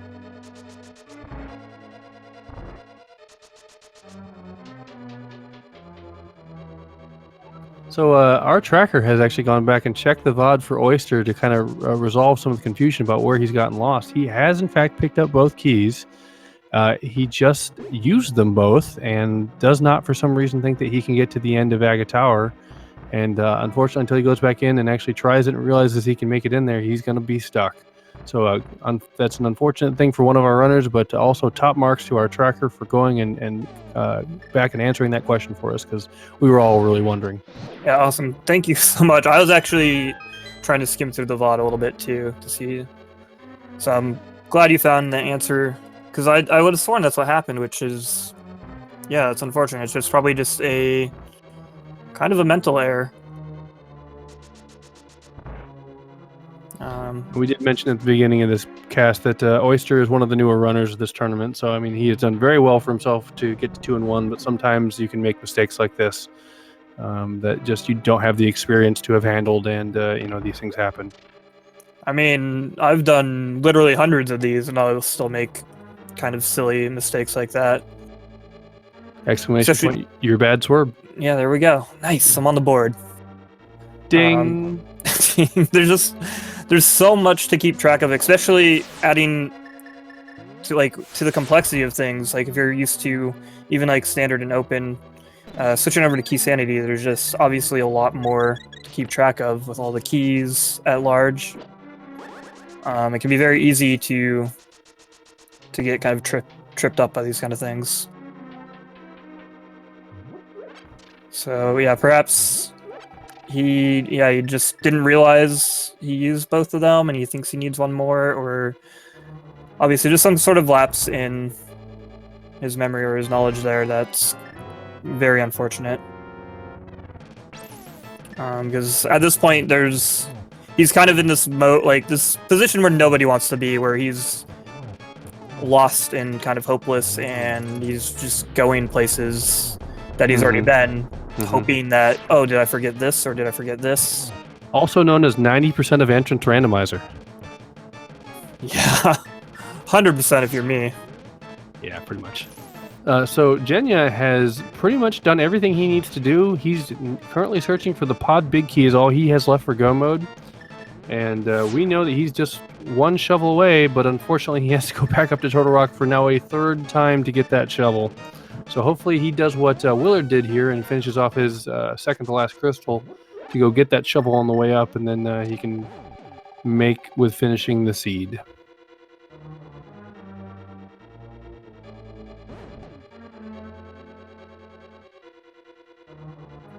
Yeah, just say it's kind of a brutal Turtle Rock. Yep. In fairness, the keys warned you. Yeah, that's true. You called it early. I called Laser Bridge, so I'm not that much of a witch. But yeah, I mean, when you get 4 Turtle Rock keys early and the big key, it doesn't take a rocket surgeon to know that you have to head there pretty quickly as soon as you can. Yeah, definitely. Should have seen. It was there. It was in the cards. But then that addition of having to grab that fire rod and then double back to the fire rod locked room just makes things all the worse.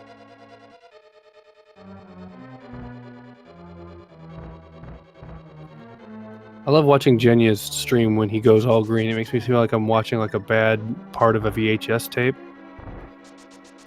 Like when yeah, that's exactly what it looks like, where it's like a really old one that's been kind of worn and used too much. Yeah, it's exactly. kind of degrading. Some nostalgia right there. It's the Jenya net.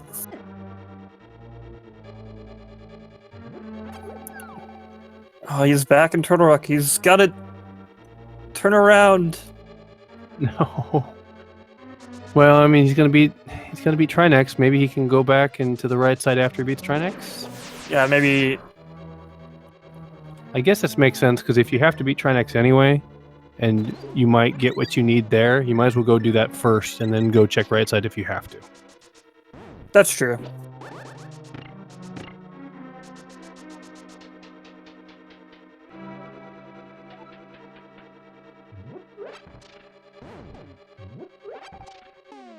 Oh. Meanwhile, Willard took a death on Trinex. None of us have said anything about it. We've all been paid for our silence.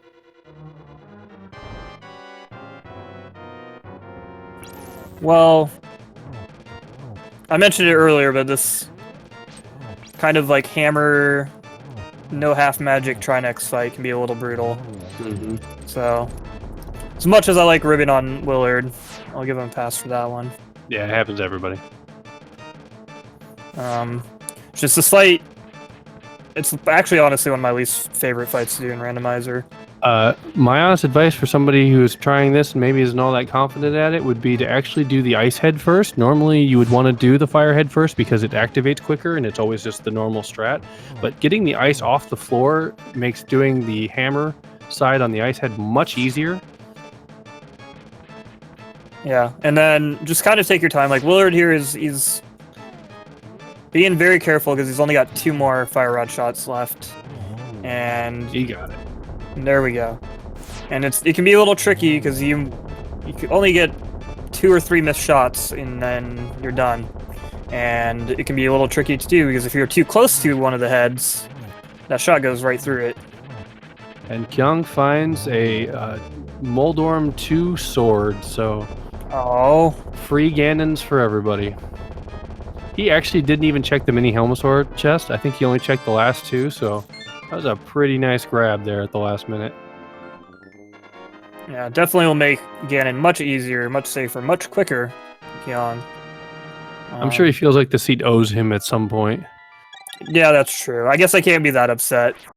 I mean, we had Bo locked away in a corner in pod. We had a hook shot on the east side of, or west side of Swamp. We had Fire Rod and Turtle Rock Big Chest. This was trolls all throughout the seed, so I guess he gets his dues with the Tempered Sword for Ganon. Jenya also having some magic issues on Trinex, but he has a magic potion, which is always immensely useful. Usually it tends to get you out of those issues. Willard finally heading over to Swamp, where he's going to get his hook shot and then be in go mode. Anyway, just to touch on Oyster's situation again. I don't know if you saw it in chat. But Crazy Canines pointed out that what happened to him in the Egnum's Tower is that he got to the double guard in the archer room, the archer room that has the archer with the key on it, basically. And he didn't kill the archer for the key. And couldn't get through that locked door because of that. And so, yeah, an unfortunate kind of slip up on his part. Yeah, well, we've all been new runners. We've all made mistakes that we learned from, and kind of said, "Oh yeah, I'll never do that again." And that's going to be one of those for Oyster, and we'll hope he continues on with this tournament and keeps running Randomizer, and he'll be better for it. Yeah. Kyong finishing up the last silver shot on Ganon. GG to Kyong92, who will be the victor. Move on to 3-1, and more than likely get matched up against Ben in the next round. It'll be a heck of a match, we can hope. He finishes with an official SRL time of 2:07:46.92, just because. Could race him, and then there's Jenya picking up that shovel on the right side of Turtle Rock. And that will be the last key to the seed for him. Quite literally, because he just has to go use it, dig up that pod big key, and that will allow him to finish up the seed.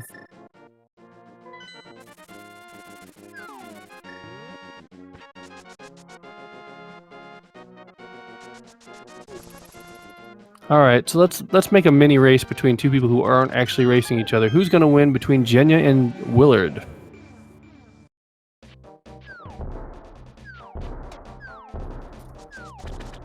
I think Jenya is marginally ahead at this point.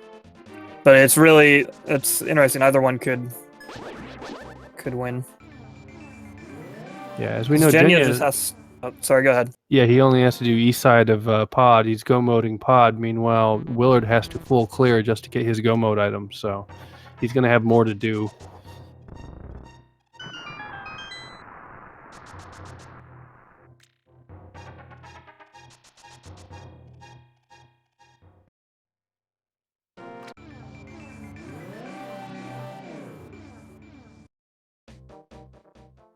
As far as how to pronounce Jenya's name, I take my pronunciation guide from Elmagus.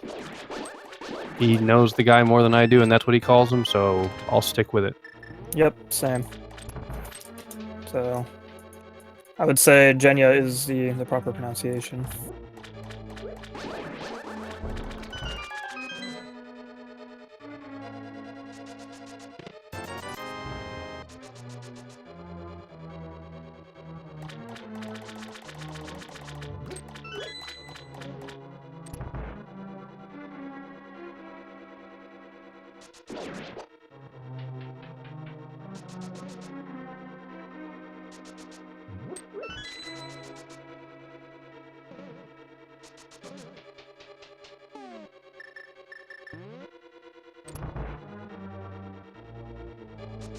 All right, Kyong is ready for an interview. Let's go ahead and bring him in.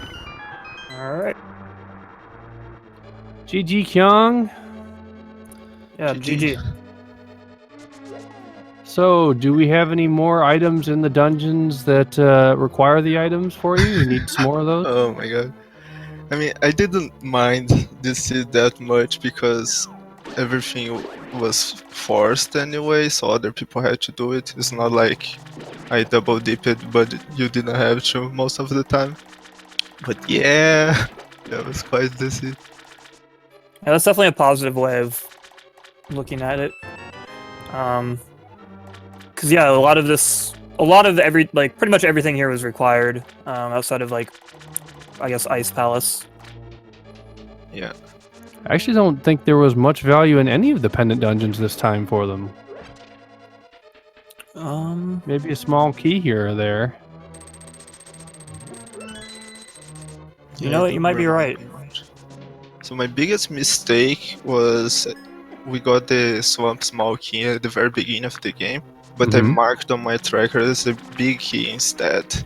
Oh. So for the longest time, I thought I could only access the first chest in swamp. I noticed when you went back in there that you... Oh, dear. Yeah, and then you checked I went the big in chest. there, I got the first chest, immediately mirrored, but then looked up, wait, I have a key? And then it Well, it's a good time to dawned on catch me it. that- yeah. Which in the end, I think ended up being a good thing, because Hookshot was in Swamp and not on Trinex, because, I mean, in that kind of situation, you probably would consider just finishing Trinex first, in case he has a hookshot, right? That's actually what Willard and Jenja have both done. Yes. Yeah. That makes sense. The long walk through all of Swamp Palace without the hookshot is typically not very desirable. But yeah, worked out pretty well for you here, all things considered. Kind of the big thing that ended up separating you and Jenja, because he was keeping pretty good pace with you for the first 2/3 or so of the seed. First 2/3 is he left Turtle Rock early before picking up that fire rod. I see, yeah. Yeah, he took his flippers and ran. So as you're well aware, the that locked the pod big key and also locked several items in Skullwoods that he needed, Ice Rod particular. Yeah, and then to add on top of that, he pretty much did everything else available to him before he finally kind of swallowed his pride and did the walk of shame back up the mountain. But he is actually on his way to Ganon's Tower right now. All right, Kyong, you're a veteran of many tournaments. How are you liking this particular tournament and its format so far? When at first when they announced the whole 5-round into top 4, I kind of decided that I wouldn't try hard this tournament as hard as I tried the open tournament, because that one I spent a lot more time theory crafting, studying my opponents and things like that. And in a format like this where the odds of anyone finishing in the top placements is so much lower, I decided to not push myself that hard. But at the same time, I really enjoyed this mode. I played at almost 24 Keysanity dailies, so I'm enjoying playing mostly for fun. Well, that's good. Yeah, I mean the tournament was, it's a filler tournament, but it's supposed to be a fun tournament, just kind of something to throw together for everybody to, and it's open registration, right? That definitely different than the fall and spring tournaments that have lengthier processes to get into, right?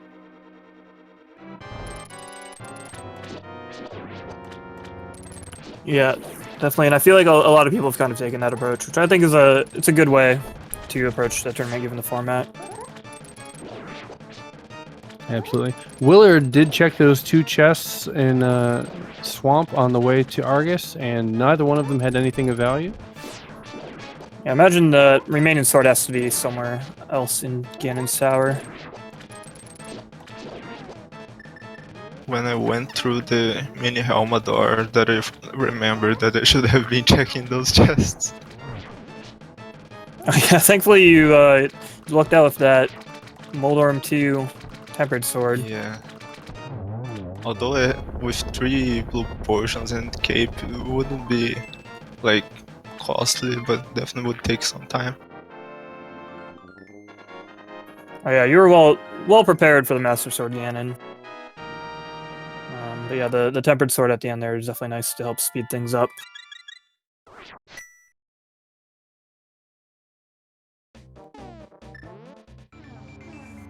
Jenya climbing his way up Ganon's tower. Let's hope he does find his Moldorm 2 sword as well.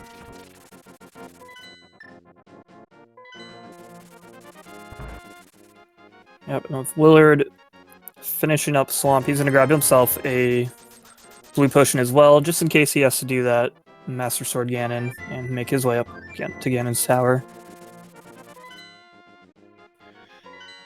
Unfortunately for Oyster, he's still fairly lost as to where he's gone wrong. He's literally gone back to the beginning of the game to check every item location he can check. And I have to give him a lot of credit. He has continued on with this despite being in a stuck position for almost an hour at this point, and he's refusing to give up. So good credit to him and good perseverance. Yeah, it's definitely sorry. I didn't mean to interrupt. Oh. Go on. You're good. Go ahead. I was gonna say you definitely just like stole the words from my mouth because yeah, an hour he's been wandering around kind of hopeless. So kudos to him for sticking with it. I'm sure he's gonna at least wait until he sees Willard, sees his opponent finish, and then probably ask for a little bit of help to try to figure out what went wrong. And as you pointed out earlier, we've all been new players and we all made these kind of mistakes, and this was just kind of part of the learning process.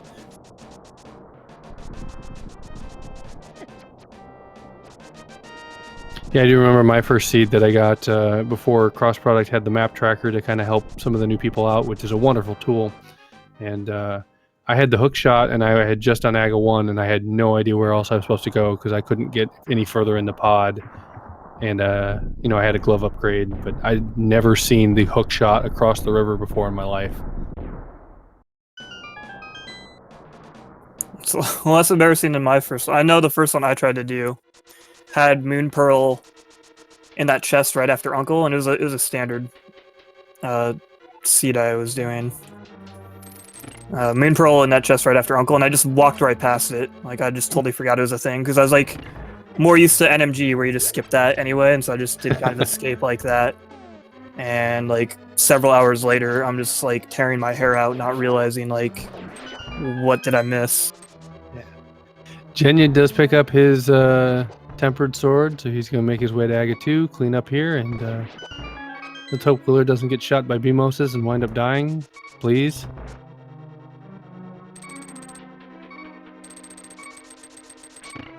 Yeah, Willard making the climb with only 3 out of his 17 hearts.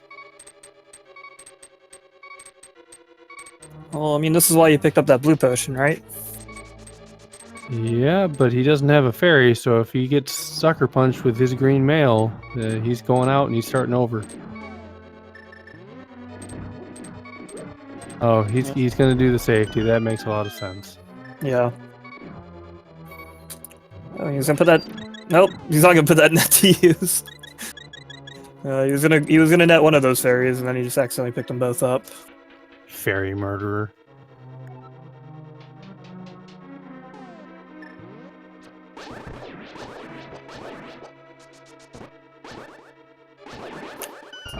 Anyway, Kyong, did you have what were your thoughts like as you were kind of approaching the end of this seed? Because mentioned at the start of this race that Jenya's no slouch at this game either. So how were you feeling? Like, did you feel like you were ahead? Were you behind? Or kind of what were your thoughts as you were? I wasn't feeling great, but it's kind of hard to say, right? Because every time anybody says that he's feeling behind, like half of the time, it's not true, right? So it's so hard to judge those things. But I was kind of scared at some, not necessarily at the end, but at some midpoint as well. Like, I really want to do Ice Palace because I was thinking, well, maybe everything is in there. He went there earlier, so I kind of have to go there and things like that. And by the end, I could like look back and see there were a ton of things that he could have skipped or not done. But at the same time, with how the seed went, it's just kind of tough to do so. So I don't know. Yeah, and especially with kind of all the tricky things the seed had in it. Again, with like the bow and the pod and hook shot and Swamp Palace, it's really hard to kind of gauge how your opponent might have handled those things. Speaking of which, he just finished up Ganon there. That last Silver Arrow hit. A dot done with 221.50. GG to Jenya. It is some ungodly hour in Germany right now, so we'll see if he's up for an interview.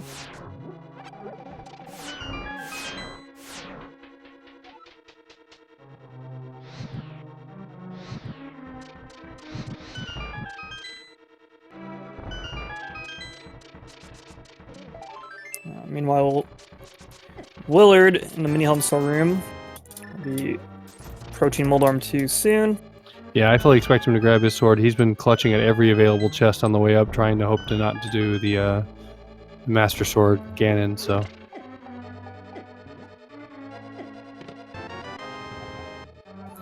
Yeah. I mean, with 2 swords still at large in the seed, especially with, like, the majority of it being full cleared outside of Ganon's tower, there's not much reason to not at least check these 4. Alright, GG to Jenya, finishing in second place. How you Hey feeling? man, what's up? Yeah, GG, dude. Empty inside? I don't know. I mean, That's profound. I guess I don't know if it all came down to the death in TR for me, but I mean, I know that Kyong's like the way better player, so yeah. So you had figured this seed out really well, and you had picked up on one of the biggest trolls of the seed. There were many, by the hookshot being in Swamp Palace early. You had nailed that. Unfortunately, you had left when you had left the Fire Rod in TR early, and you know that later on that had bottlenecked just about everything else that you needed to finish the seed. That's pretty much what had done you in. I truly believe if you had actually grabbed that, you would have kind of progressed along the way, the seed, and you know, Kyong might have gotten stuck in some of the pendant dungeons, and it could have been a lot closer. Yeah, you were the first one to grab that hook shot because you were the first one to go into Swamp Palace. Kyong, Willard, like everyone else actually that was racing went into Ice Palace first. But yeah, unfortunately, it's just that kind of that critical decision at Turtle Rock. It's like the thing is, I since I didn't have any of the rods, I figured okay, I could go back in, but that I mean, I just expect that Kyong just not do that many mistakes. So I know that I can't, you know, mess around too much. So I figured okay, if the only thing that basically cannot happen or is not allowed to happen is that both rods are left behind, you know, wherever I died, which basically was the case because the ice rod was locked by the fire rod. But and I just hope that I found the fire rod somewhere else so that you had to double dip anyways, that didn't cost me any time, you know. That was my thinking process. Yeah, it's perfectly understandable. I don't know if that was maybe it was a bad decision. I don't know. I just forgot how much damage those things actually deal when you only have a green mail. Yeah, but They hurt. I mean, overall, at the beginning, I felt pretty good actually. but yeah, with that depth, it just crumbled apart. Yeah, that can happen to anybody too.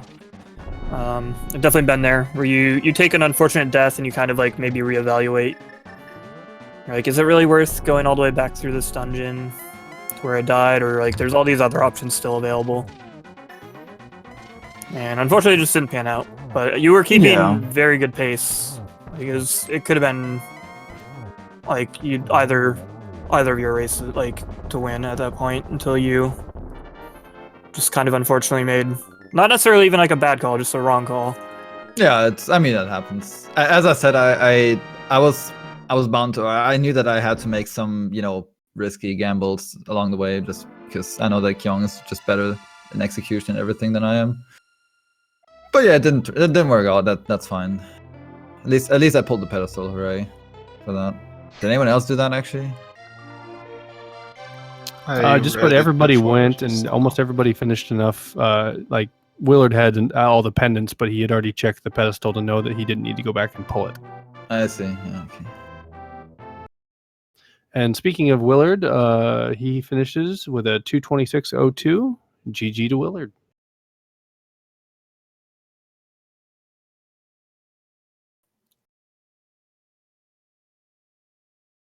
We'll see if he comes on in. Yeah, we had kind of created a small little mini race there between Jenja and Willard at the end, because they were pretty close and they both had about one dungeon left to go in go mode. Unfortunately, Willard's was Swamp, which he had to do the entire length of.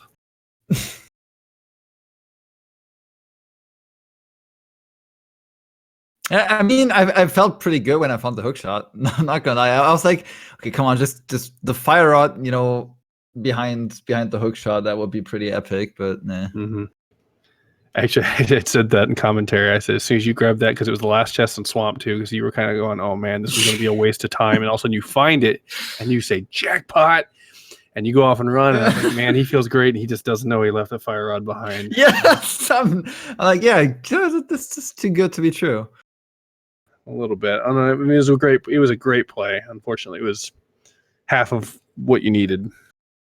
That's fine. That's fine. I don't know. It seems like every Keysanity seed just ends up I'm just full clearing everything just from start to finish. I just always get lost in Keysanity. Full clearing is 2 rounds where with seeds with over 2 hours and 2 with sub 140s. Really. Feast or famine. Feast or famine. Welcome, Willard. GG, dude.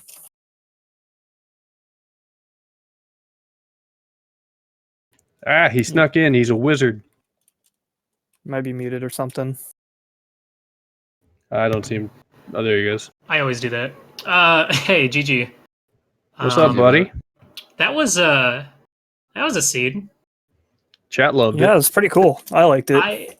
I personally don't know how to prepare for a hook shot in Swamp, so yeah. I mean, it is its home. It's where it belongs. You too good for your home? But yeah, that was a seed full of twists and turns and trolls. Yeah, I just picked all the wrong locations there at the end. Just looking for that dang hook shot, and every time I'd like move on to one spot, it would give me some other item that sent me elsewhere. And the entire time I'm like freaking out. I'm like, oh, what if you were just supposed to, immediately go back up to T-Rock to kill Trinex for the hook shot? Nope. All right. And then there was always the, oh man, I wonder if Bombo's tablet had it the whole time. Nope, Desert Palace Small came. Like, oh, dang it. But yeah, I heard my opponent got relatively stumped at the beginning of the game, because that Thieves Town big key that was at Lumberjack was pretty relevant to this game. Yeah, it was gatekeeping absolutely everything, and unfortunately, yeah, he. He's a bit of a new runner, so he got a little flustered worrying about his key numbers and forgot about killing that arrow guard. And to his credit, spent an hour trying to figure out where he went wrong rather than forfeiting. He did wait until you finished first. So lots of respect to him for grinding that one out and trying to figure it out. No doubt. I feel bad though because I took forever. Poor guy. I'm actually a little surprised because they were in the secondary tournament. So, but it's Keysanity. It's throwing different things at you, so you never know what you're gonna get. What did Kyong and Jenja not do that I did? I did everything. Yeah, they did everything. They went to swamp with only Trinex left. Okay. Wow. Oh yeah, I guess I can just look at your trackers and see that you guys cleared literally everything. So, yeah, my routing was just bad, and then running out of magic on Trinex was super bad. Oh my gosh, I was more mad about that than the entirety of the seed. Hey man, I've mentioned this to you before, but that's like my least favorite fight, so it happens. See, but it's my favorate fight. So Well, Even with Hammer? then maybe you need to practice Especially it with more. I Hammer. don't know. You. But also, I did want to mention to Kyung's credit that he made a crazy early dip into pod with 2 small keys and pulled out the bow early, which probably it didn't save him a ton of time, but he did have silver arrows for a while, which helped him clear Agnon's Tower a little bit faster, Vitreous a little bit faster.